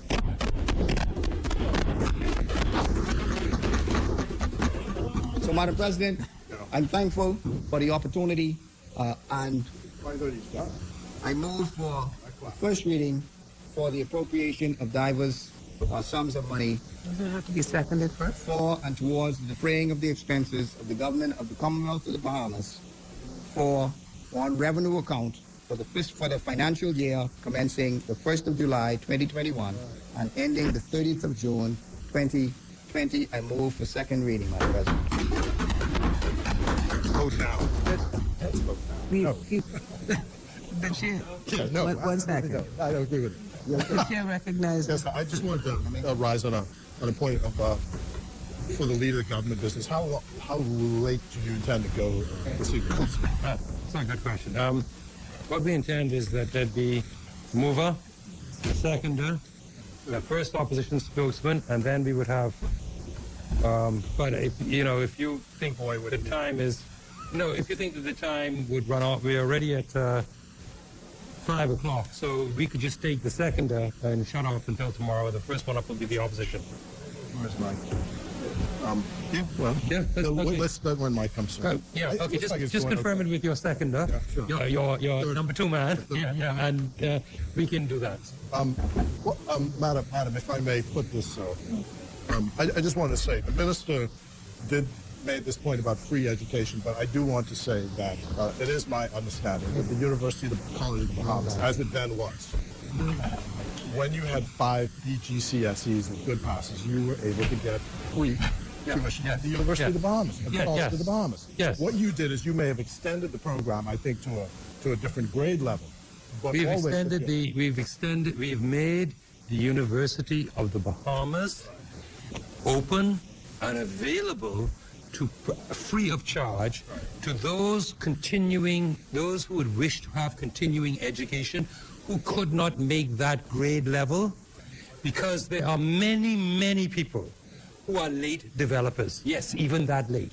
When suddenly the light switch goes on and they say, I see a future for myself with continuing education at the nation's premier institution, and they get it free of charge. Madam President, the only point I was making is the free education existed prior to that. Right. But only for a narrow academic crew. I understand. This is now open to the entirety of the Bahamas. It's got to be a meritocracy. No, it isn't. It isn't free for all. It isn't free for all. Don't come with that. It isn't free for all. Okay. It isn't free for all. Senator, I think you thoroughly and completely explained I want to make a point, though. Left in place a position where you could get free Can I make a point? No, that was in position since I was Minister of Education. We did that. I did that.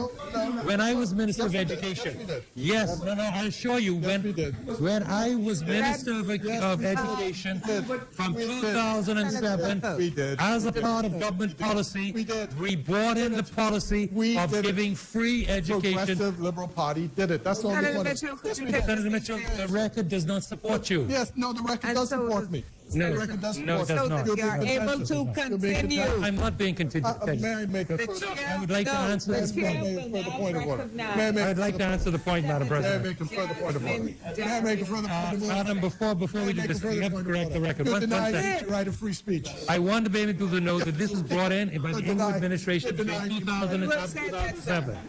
That is when it was brought in. My right of free Okay. speech.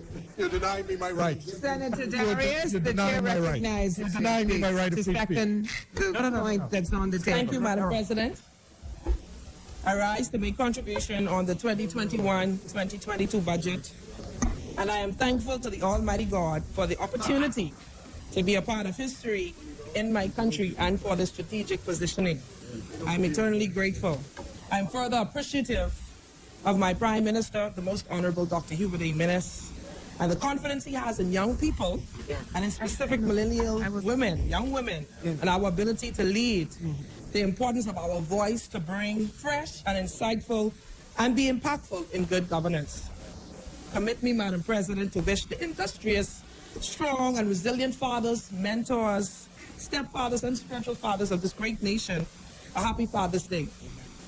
To my father, Chilean Turner Jr. in Cat Island, and of course, my husband, who's here with me in the gallery, senior pastor of Kingdom Harvest Global Ministries,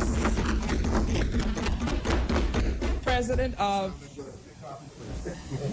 Global Pastors Alliance with pastors from every continent on the earth. I feel strong, Madam President, because the Lioness House back up in the Senate today.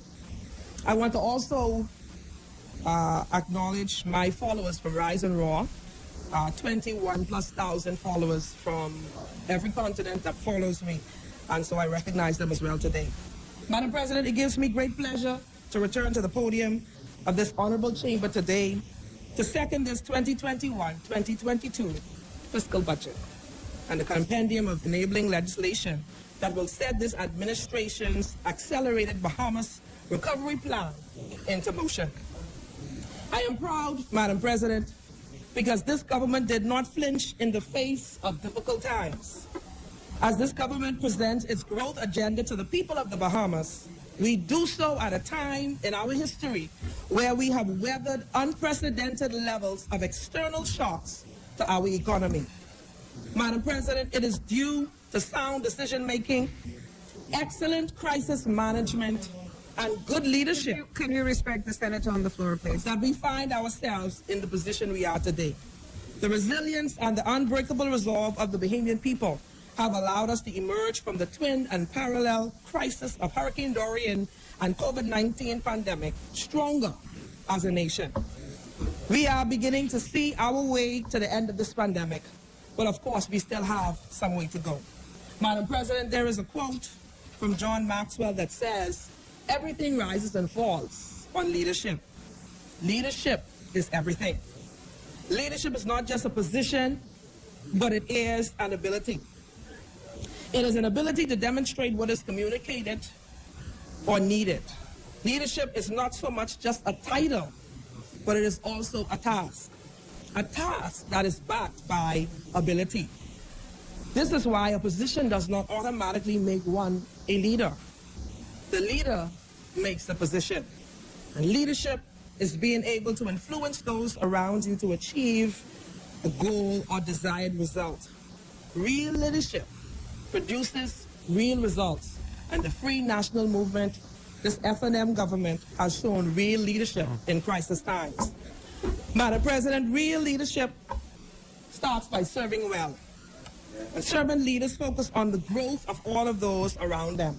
Not some, not a privileged few, not a private group of people, but servant leadership focuses on all so that a better people are built and so a greater society is built with countless opportunities for all. Madam President, servanthood goes beyond speech, however good it may be, and it goes beyond your promises and features prominently your activity.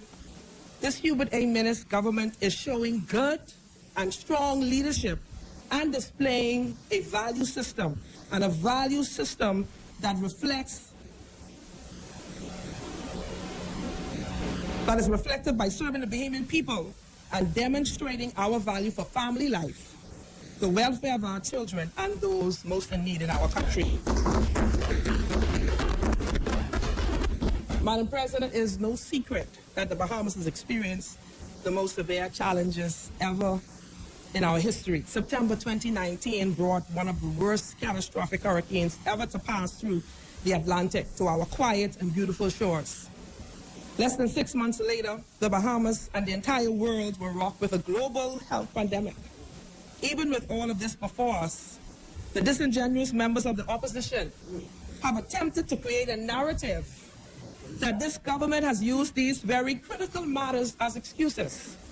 I assume that they see Hurricane Dorian, which left in its wake over $3.4 billion in damages, losses, and additional costs, as an excuse.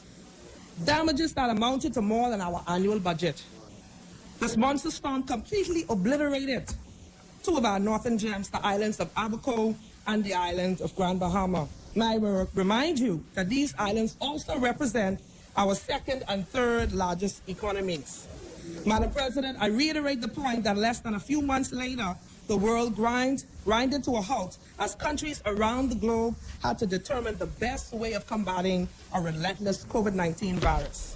As many countries have been faced with the severe difficulties due to this virus, with their medical facilities becoming overwhelmed with patients and scores of deaths each day, the Bahamas has been able to navigate this once-in-a-lifetime pandemic with a relative success and with the support and the cooperation of our citizens.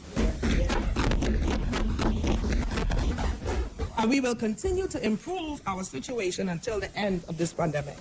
Madam President, members opposite in the other place, for the last 2 budget cycles, sought to cast blame and aspersions on this administration for economic slowdowns that were projected for just about every country on the planet. We need not go to the ends of the earth, but rather simply take a look at our largest trading partner and tourism source, market, the United States of America, who have just reached a grim milestone of over 602,000 COVID-19 deaths. According to a Bloomberg article dated March 8th of this year, applications for state unemployment benefits are still 3 times more than levels seen before the health crisis. Some 9.5 million jobs are still not recovered, and the great United States in 2020 experienced a 3.5 contraction in their economy. And before you say that's a tiny figure, let me just remind you that the US of A is a $21 trillion economy. But the opposition will still falsely say that many of our economic hardships lay squarely at the feet of this government. They're disingenuous, dishonest, and will ignore the facts at every turn to spread untruths and to divert away from the reality. At the start of this pandemic, it was projected that the global economy would contract by 5.2%, which was described as the deepest global recession in decades. I guess the PLP also blames the Prime Minister for this. Madam President, some of the world's top economists projected that just about every region would be subject to substantial economic downturns. I guess the opposition also blames us for this. What we face at the start of this pandemic was an alarming situation where almost every national economy in the world was brought to its knees, and they experienced record levels of unemployment, sharp economic declines, and I guess that it was our Prime Minister as well who was responsible for this. Madam President, I would like to inform this chamber that even after September 11th terrorist attacks and the 2008 global financial crisis, global airlift had not dropped by more than 3%. But during the onslaught of the COVID-19 pandemic, airlift dropped by more than 60%. But the PLP, if you're not careful, would lead you to believe that the Bahamian Prime Minister is so powerful that he grounded planes from airports all around the world. Madam President, I sometimes wonder what policies the side opposite would have implemented to combat this health crisis, given the more than year-long flip-flopping, backtracking, and baseless criticisms they have levied against this government. This pandemic has caused economic hardship for many, as some would have been furloughed, experienced pay cut, and even worse, Madam President, lost their jobs and businesses. This situation was not unique to the Bahamas and was further augmented due to the long-term dependence on the international tourism market. Madam President, there's a collective sigh of relief each day that the side opposite is not in the seat of government during such a time as this. No matter how much members of the opposition attempt to paint a false narrative, I am certain that every objective and right-thinking Bahamian understands the massive blow that these two events have created for our country. The opposition wants the public to believe that these events should have no effect on our fiscal position, that they should have no effect on our economy, and that the status quo should somehow magically have been maintained. Madam President, as I observe this current budget exercise and listened to the senseless political rhetoric uttered by members opposite in the other place, it is clear to me that they will do and say anything for the sake of political expediency. They will always oppose simply for the sake of doing so. They have the easiest job in the world, Madam President, which is to simply sit back and re-examine decisions made by this government in hindsight, in retrospect, and after the fact. This government has had to act quickly, Madam President. We've had to act decisively with information and advice readily available to us. From the outset of this pandemic to now, this minister's administration has not had the luxury of being paralyzed by indecision or a late-again style of governance, which the side opposite and many of their supporters have become so accustomed.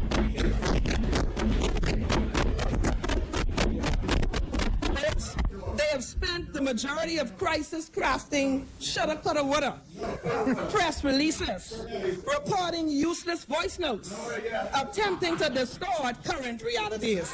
Madam President, while they led pep rallies, we had to lead a government and provide good leadership for for the Bahamian people. Madam President, I listened with keen interest to the deputy leader of the PLP in the other place as he went on and about fiscal targets and debt ratios.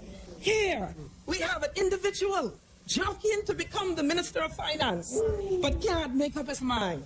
When this government in 2018 brought to this parliament the lowest fiscal deficit in over 10 years at $237 million and projected a fiscal deficit of under $90 million for the subsequent fiscal year, he dismissed it as voodoo economics. They will always oppose simply for the sake of doing so and will never acknowledge successful leadership. Madam President, who can forget the blatant flip-flopping and backpedaling from the PLP deputy leader throughout the entire crisis? He knew of the danger posed to our economy and understood quite well what the country was facing. Lest we forget in March of 2020 when he said the government should identify borrowing facilities in the area of $1 to $2 billion to shore up the economy and suggested that more spending was needed to tackle the economic crisis. Madam President, what this shows me is the deputy leader of the opposition knew full well the gravity of the situation facing our nation. He knew full well of the economic peril that many countries and governments around the world had to tackle. So much so, Madam President, that he released a $2 billion blueprint for the economy. In this blueprint, he noted that he expected the debt to GDP ratio to exceed 100% and a forecasted funding need of up to $2 billion. He said the government should issue over $1 billion in bonds and borrow up to $750 million in U.S. currency, further adding to our national debt. So why does he take issue with the government borrowing now when he suggested a similar fiscal policy just a few short months ago? At the time, the deputy leader of the opposition said, and I quote, "Now is not the time to worry about debt ratios. It is time to provide relief for our people," end quote. Through you, Madam President, to the side opposite, relief is on the way.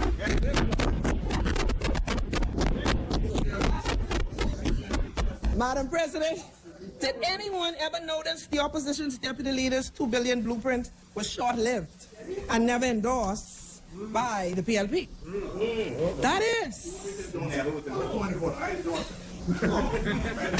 is because it was too much of a concession and an admission to the harsh economic realities that we truly face. His blueprint did not coincide with the opposition talking points, and I suspect the Shadow Minister of Finance was quickly censored and beaten in line.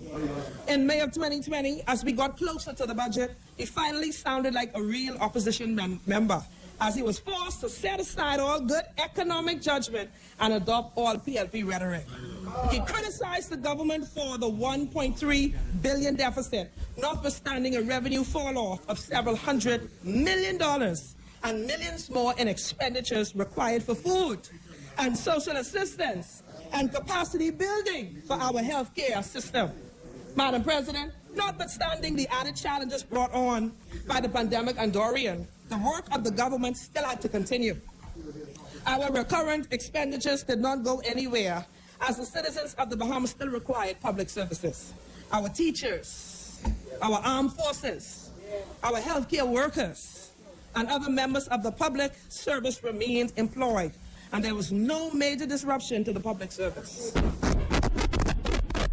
May I also remind this chamber that the opposition deputy leader, in his $2 billion blueprint, also called for major cuts to recurrent expenditure.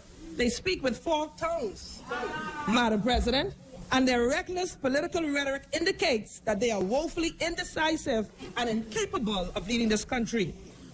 Not just forked tongues, Madam President, but loose tongue. Because when under pressure and in the hot seat, the opposition leadership uses vulgarity, profanity, and unparliamentary behavior and words. Thank God that we are led by one most honorable Dr. Hubert Minutes, a good leader, a strong leader, a friend leader in times of crisis.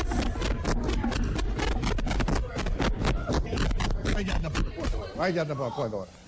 Well, opposition don't use no vote. One second. does not use vote. No, hold a second. No, Senator Mitchell, you've not been recognized. Oh, okay, I'll sit down. Yeah. In March of 2020, at the height of the global pandemic, the Prime Minister invoked emergency orders and announced several precautionary measures to manage the spread of COVID-19. The PLP, in what could only be described as a desperate attempt to remain relevant during this crisis, described the government's actions as rushed and unnecessary.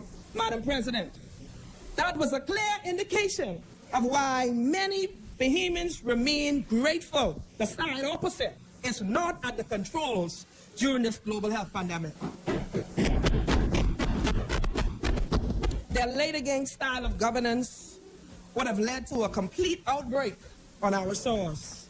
I must personally commend the Minister's administration for demonstrating swift and proactive leadership rather than slow, indecisive, and reactive leadership as was obviously being proposed by the opposition. Madam President, again, I reiterate, everything rises and falls on leadership. And we thank God for the leadership of the Most Honorable Dr. Hubert A. Minnis during this crisis time. Madam President, if you analyze the opposition's rhetoric and political strategy carefully, you would note that they are hoping to persuade the Bahamian people that we had no plan to deal with the issues that we face.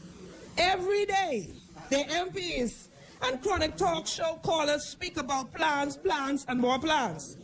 And just because you repeat something over and over does not make it true. As I am sure that many of the speeches to be made by my colleagues opposite are littered with the same talking points, I will preempt them by saying this government and this Prime Minister has planned every step of the way and was open and transparent with the Bahamian people at every stage. Madam President, this represents transparent and good leadership. In April of 2020, several days after COVID-19 arrived on our shores, the government of the Bahamas released a 5-phase plan and began to execute. Phase 1A included the provision of essential services and hurricane preparedness. Phase 1B included a plan for delivery, curbside services, and the continuation of construction services. Phase 2 included an expansion of operations for family islands not heavily impacted by the virus. Phase 3 included the resumption of non-essential storefront businesses operations adhering to safety protocols and resuming limited educational operations. Phase 4 included reopening of restaurants, gyms, movie theaters, and office operations, and full commencement of domestic travel with screening protocols. Phase 5 included a full restart of tourism and reopening of the borders adhering to strict safety protocols. Madam President, they want to say that we had no plan. But while these measures were new to everyone, and even at times a bit frustrating to us all, it was the right thing to do. And you can see that this administration had a measured and strategic plan since the outset of this pandemic, and we have carefully executed the same. Madam President, it speaks to good leadership. Our Prime Minister and members of his cabinet, in particular, the Ministers of Health, Minister of Education, Minister of Tourism, Minister of Social Services, and National Insurance, engage with the public regularly through press conferences and parliamentary contributions, keeping citizens abreast of our plans to manage and crisis and restore our economy. But the PLP, in a most disingenuous fashion, continues to spread a false narrative of a lack of planning and transparency. Madam President, they would remember the Ministry of Tourism, who released an entire national tourism readiness recovery plan outlining the steps forward for rebounding our tourism product. They would also remember the Office of our Prime Minister, soliciting the views and recommendations of the public and constructing a national economic recovery plan. But yet the opposition continues in rank dishonesty about a lack of planning and transparency. Truth is, Madam President, they wouldn't know what planning is if it hit them in the face. President, we carefully executed our plans and immediately sought to take care of those impacted. We provided food to households, social support to those most in need, all while running the parallel track of dealing with all other aspects of the public service. We did not flinch in the face of adversity, tough decision making, and we were not late to the party like our predecessors in government.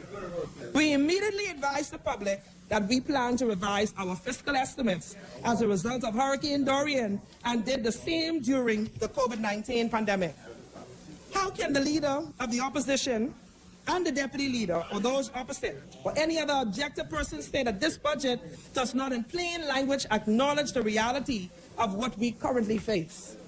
I challenge any member opposite to outline for me a time in history where there has been a greater public engagement as it relates to our public finances. As we can see, the Minister of State for Finances brought all of the plans and the growth recovery for the country. The proof is in the pudding.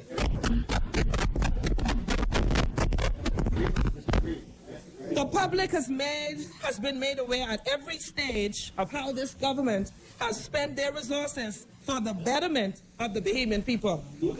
This government has provided several public engagement events and used several types of media outlets to ensure everyone has an equal opportunity to know and understand in plain language the government's fiscal and economic plan for each fiscal year. Officials at the Ministry of Finance have conceded to the fact that the fiscal deficits for this current and next fiscal year do in fact reflect the extreme economic crisis brought about by Hurricane Dorian and the global pandemic. Madam President, this government's fiscal response is indeed the right one.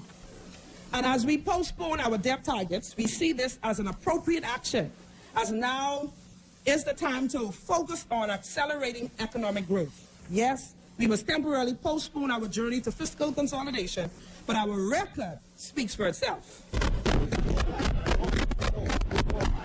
In our resilient Bahamas plan for restoration, this administration invested over $327 million on COVID-19 health and safety measures, small business loans, grants and tax credits, unemployment assistance, payroll support.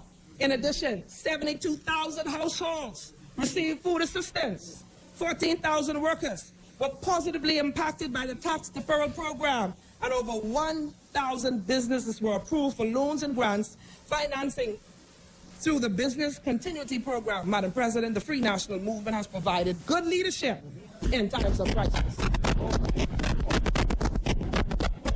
Madam President, we responded to the COVID-19 pandemic with immediacy, but also included careful policy initiatives that focused on emerging from the pandemic and planting seeds for economic recovery.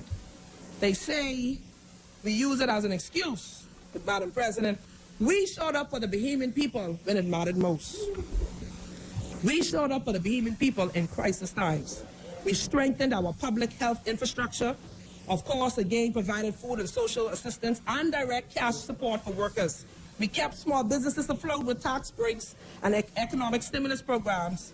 And we provided support to maintain existing private sector employment and accelerated various government reforms to meet the needs of the Bahamas. The facts are clear, Madam President. No matter how they try to distort the reality, the Hubert A. Minnis administration has come through as a strong and good leader in a time of crisis.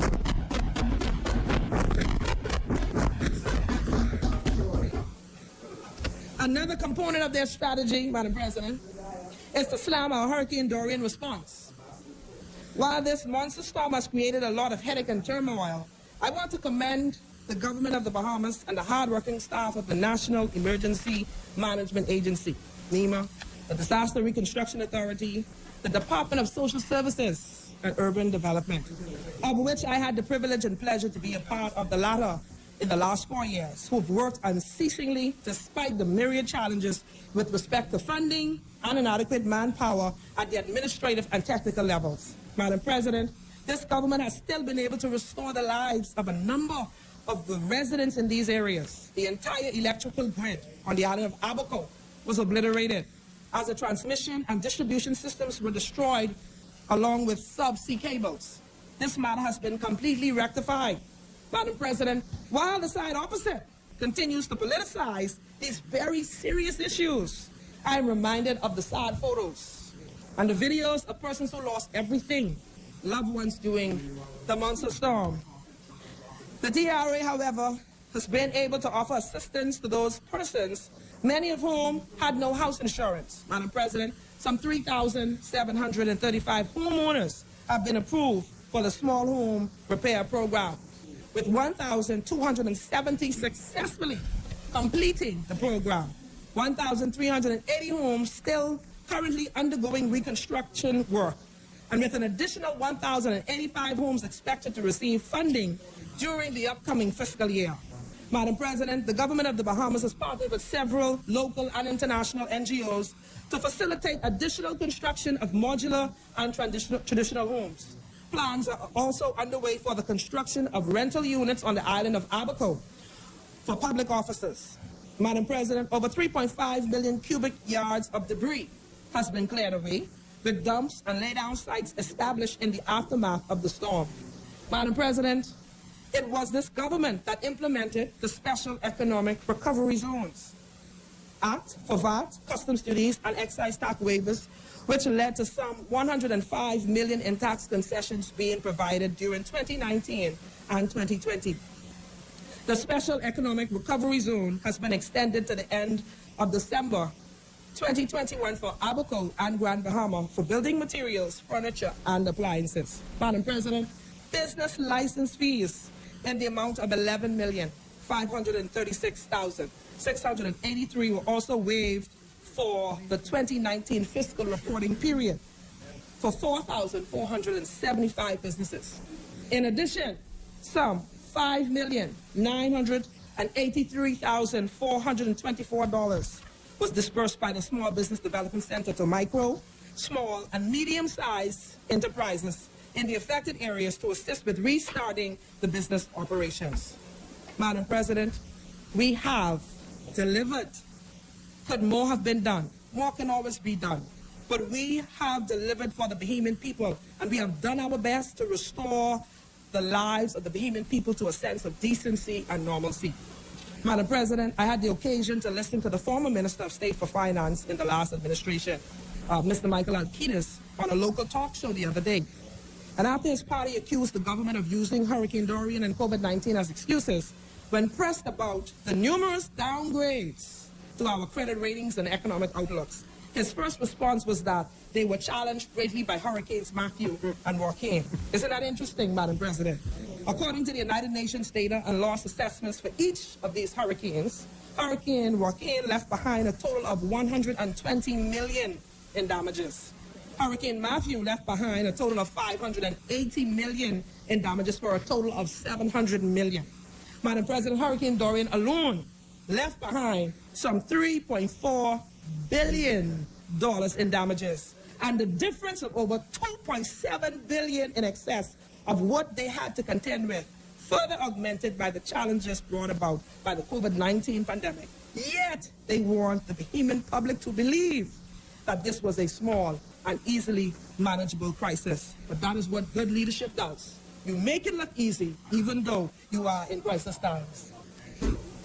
Madam President, this government has outlined some of our major challenges in very plain language. We have spoken to the country's revenue, deficit, and debt challenges. We have spoken to the persistent unemployment and business closures brought about as a result of the crisis we face. And we have spoken to the tepid growth experienced over the past decade. Madam President, our plan moving forward is to accelerate economic growth in our economy. We will increase public sector participation in the economy and provide continued support for families and businesses still recovering from these crises. We will structurally shift the way that our economy works. We will continue to invest in small businesses and decrease reliance on direct government employment and payouts, creating a more robust economy. We will continue to utilize tax incentives and concessions to stimulate private sector activity and employment. Madam President, we have created special economic zones in the Family Islands in hopes of bolstering economic activities on these islands. Who can forget the special economic zone that our Prime Minister created in the over-the-hill community some 3 years ago? I suspect that members opposite have quickly realized that they have saddled themselves to a sinking ship. As they grow fearful of their political futures, they have reverted to their outdated and desperate political tactics of pandering to the less fortunate in society, whom they have neglected for so many years. When you rise to your feet to speak about the hardships of persons, you should also remind the Bahamian people that these constituencies, like those that are over the hill, have been neglected by you for decades. It took the most honorable Dr. Hubert A. Minnis to come to office, and in 3 years, he has done what you have failed to do in 40 to 50 years. My fellow Bahamians, in the words of the Honorable Senator Fred Mitchell, don't watch what they say, watch what they do. The Over the Hill Community Development Partnership Initiative has undergone massive cleanup campaigns, restored parks in various communities, and provided over $4.2 million in tax concessions for residents and businesses, ranging from business license fees, construction material, stamp duty, and importation of commercial vehicles. Several persons from the Over the Hill community participated in the Over the Hill Small Business Development Cohort, which led to some 142 jobs being created, with a total business turnover of $4.8 million. So when you seek to pander to the less fortunate in society, please don't forget to insert these statistics. Madam President, the side opposite for the last few budget cycles have begun to sound like a broken record, singing from the same hymn sheet and regurgitating predictable terms like uninspiring, they're unimaginative. While the opposition's deputy leader has labeled this as an Alice in Wonderland budget, it would be interesting to hear their mystical and economic measures that they would have implemented in the 6-month period between Dorian and the onslaught of COVID-19.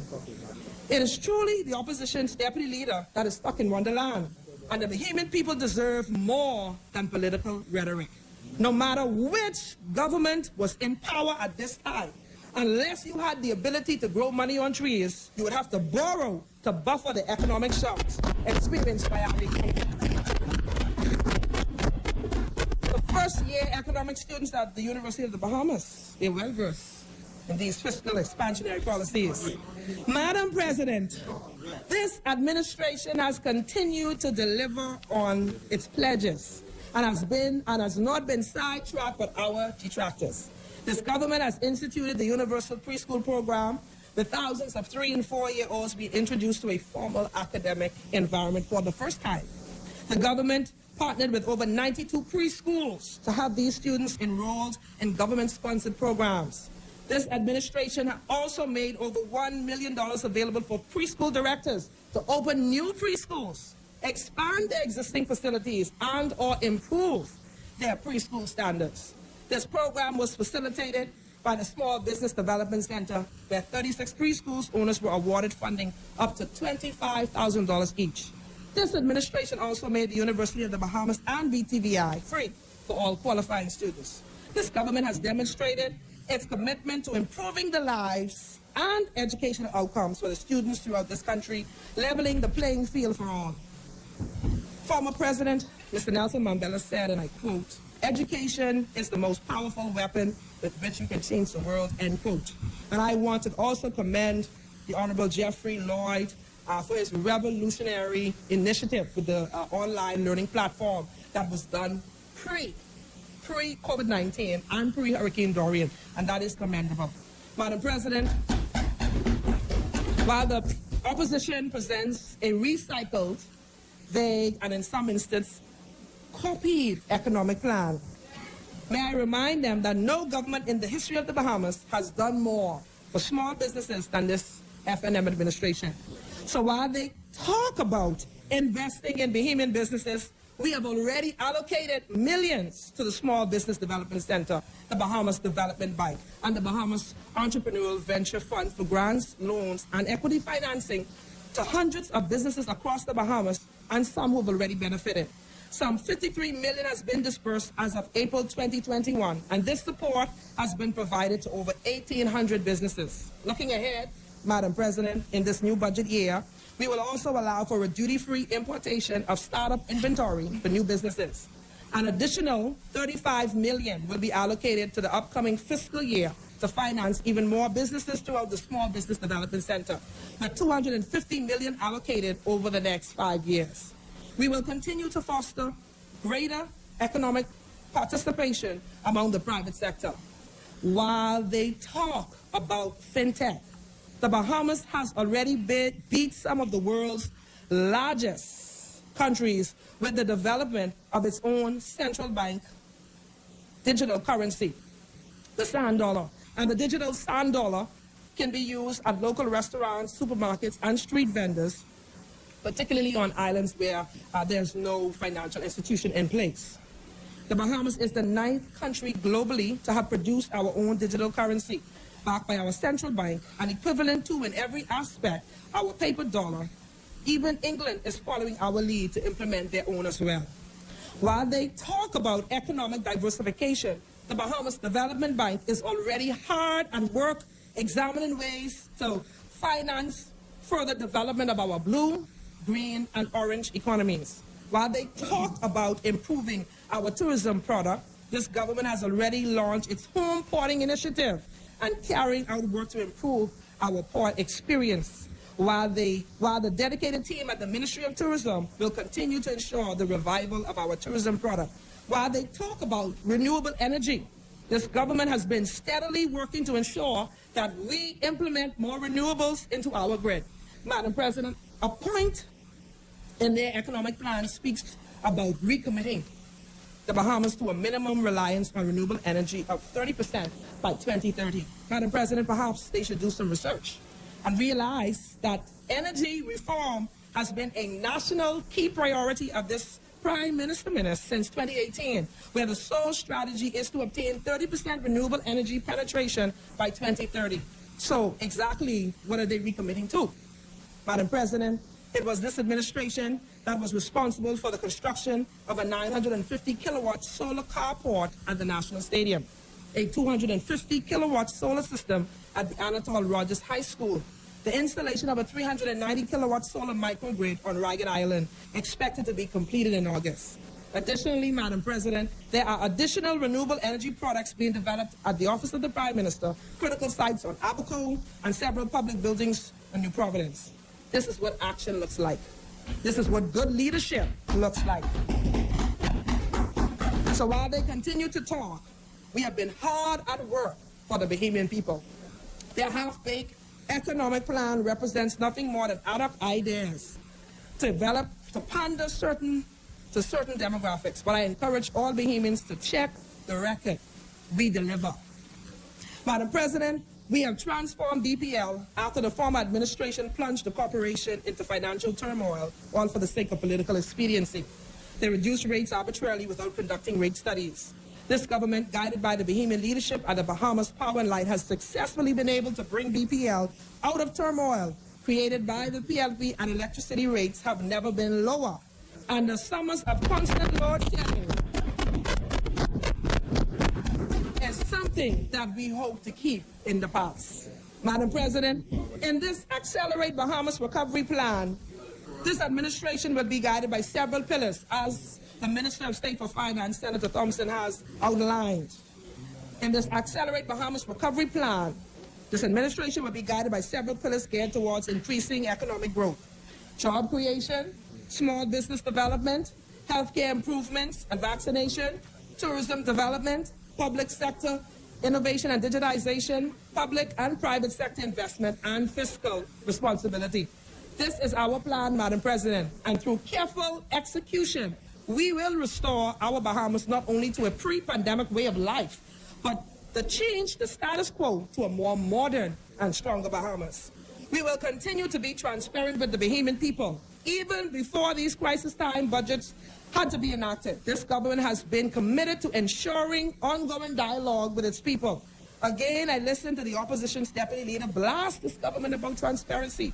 Meanwhile, this Hubert Minnis administration has implemented the Fiscal Responsibility Act, the Debt Management Act, the Public Procurement Act, and released quarterly fiscal snapshots to the public. At this point, they are choosing to be willfully blind.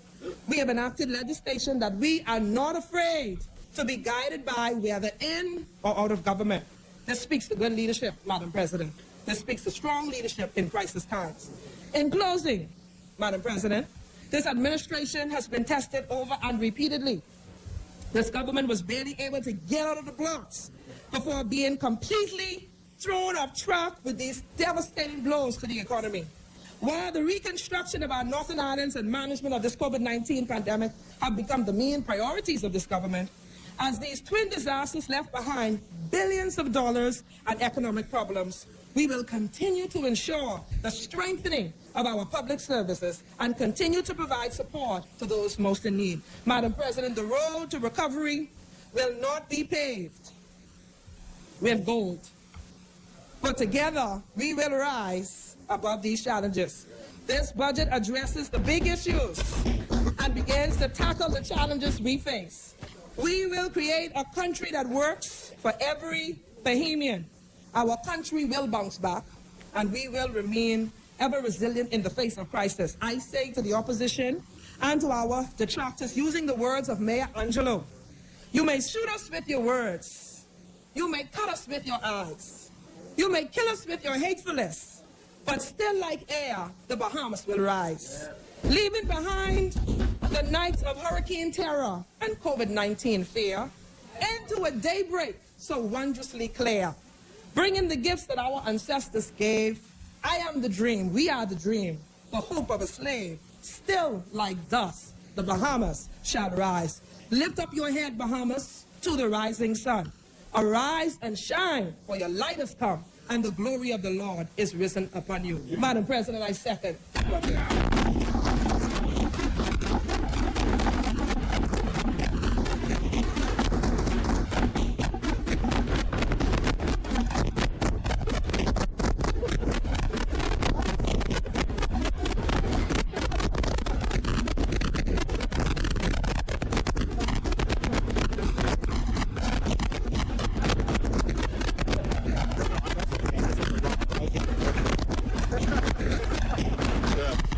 You got to stop sometime. So I want to recognize this, Senator. There are 2 points I want to raise arising out of this address. One is this question of the 30% commitment to energy. It is not true to suggest that this is a new goal. The fact is that the previous government committed itself to the 30% goal by 2030. That's a fact. That's government policy. If I'm not mistaken, it was also included in the National Development Plan. Right. So there's no sort of innovation about this, right? So let's be clear on that. That we are agreed that that is the truth of the matter. Secondly, after having a spirited back and forth about this thing about free education, the untruth is put in again in the public domain. When the Progressive Liberal Party left office in 2017, education was free for those who went to the College of the Bahamas or the University of the Bahamas, who got the 5 BGCSEs. And we made that point clear. Thank you. Thank you, except for one important distinction to be drawn. It is the truth. The truth is that that program was introduced by the Hubert Ingram administration in 2007. I was education minister. No, I get what you're saying, but I don't accept it. I do not accept it. Okay, well, the QAnon don't accept truth either. So if you want to be QAnon, that's your business. The Liberal Party left that in place. Okay, Senator Mitchell, you will have your opportunity to present to this body and the public, and therefore you can bring your facts, you can substantiate and do what you feel is necessary in order to... Okay, Madam President, on that spirited note of dynamic interchange, but respectful on all sides, I want to particularly commend both of the government speakers today, led by the Minister of State for Finance, who we all jokingly say is the real Minister of Finance. But in that, he's the one who is in the bowels of the ministry, crunching those numbers every day. And so we want to commend the Minister of State for an excellent job that he's been doing as Minister of Finance. I would like to commend Senator Honorable Jasmine Darius. I have never seen such fire in this young lady as of today. And you cause I started to get goosebumps just listening to that fire burning. And when you call on the Lord, I could feel it. Good fellow. The Lord's grace. So, therefore, Madam President, on that high note of presentation from the two speakers on the government behalf, I now move that the Senate, the business of the Senate on its rising. We know that these can take us. This is not like the House. We'll just with the German. You speak when you come. I mean, very good. I think because of the peculiarity of the House, you always got to have someone on their feet. I move that the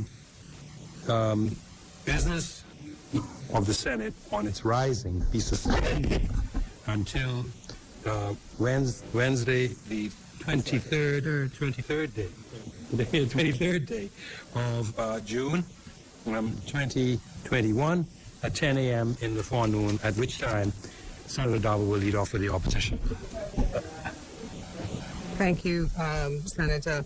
Before I call for the adjournment, I think it is the suspension. It is only right and proper that we acknowledge the clarity and vision that our leader, the Minister of State for Finance, produced in this chamber today. But especially, I want to speak of the masterful way in which our seconder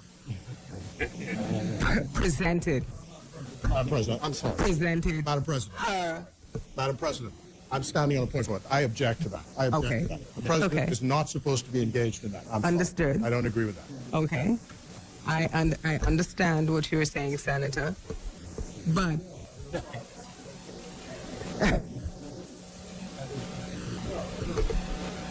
okay. We in order to satisfy the senator who does have let me finish. Who does have to satisfy you, who does my next comment was who is correct in his assessment. Take your time. Yes, take a deep breath. Okay? I don't want me to be dismissed as if I'm some de minimis idiot. I'm No, not that. nobody is dismissing you, Senator, and I understand that. And I don't want to be dismissed in that way. I won't. I In won't which take it. way? I won't take it. What I said is I made a serious point of order to the presiding And officer I that you accepted should it. not be engaged. And I that was my accepted point. it. And I accepted it. President, I believe there's a question on the floor of the House. Of the Senate. And the question is that we House. suspend This is House. until With all respect. 10 a.m. tomorrow morning. As many. As many as are in favor of our suspension. Aye. Those opposed, nay. The Senate is suspended until 10 a.m. on the 23rd of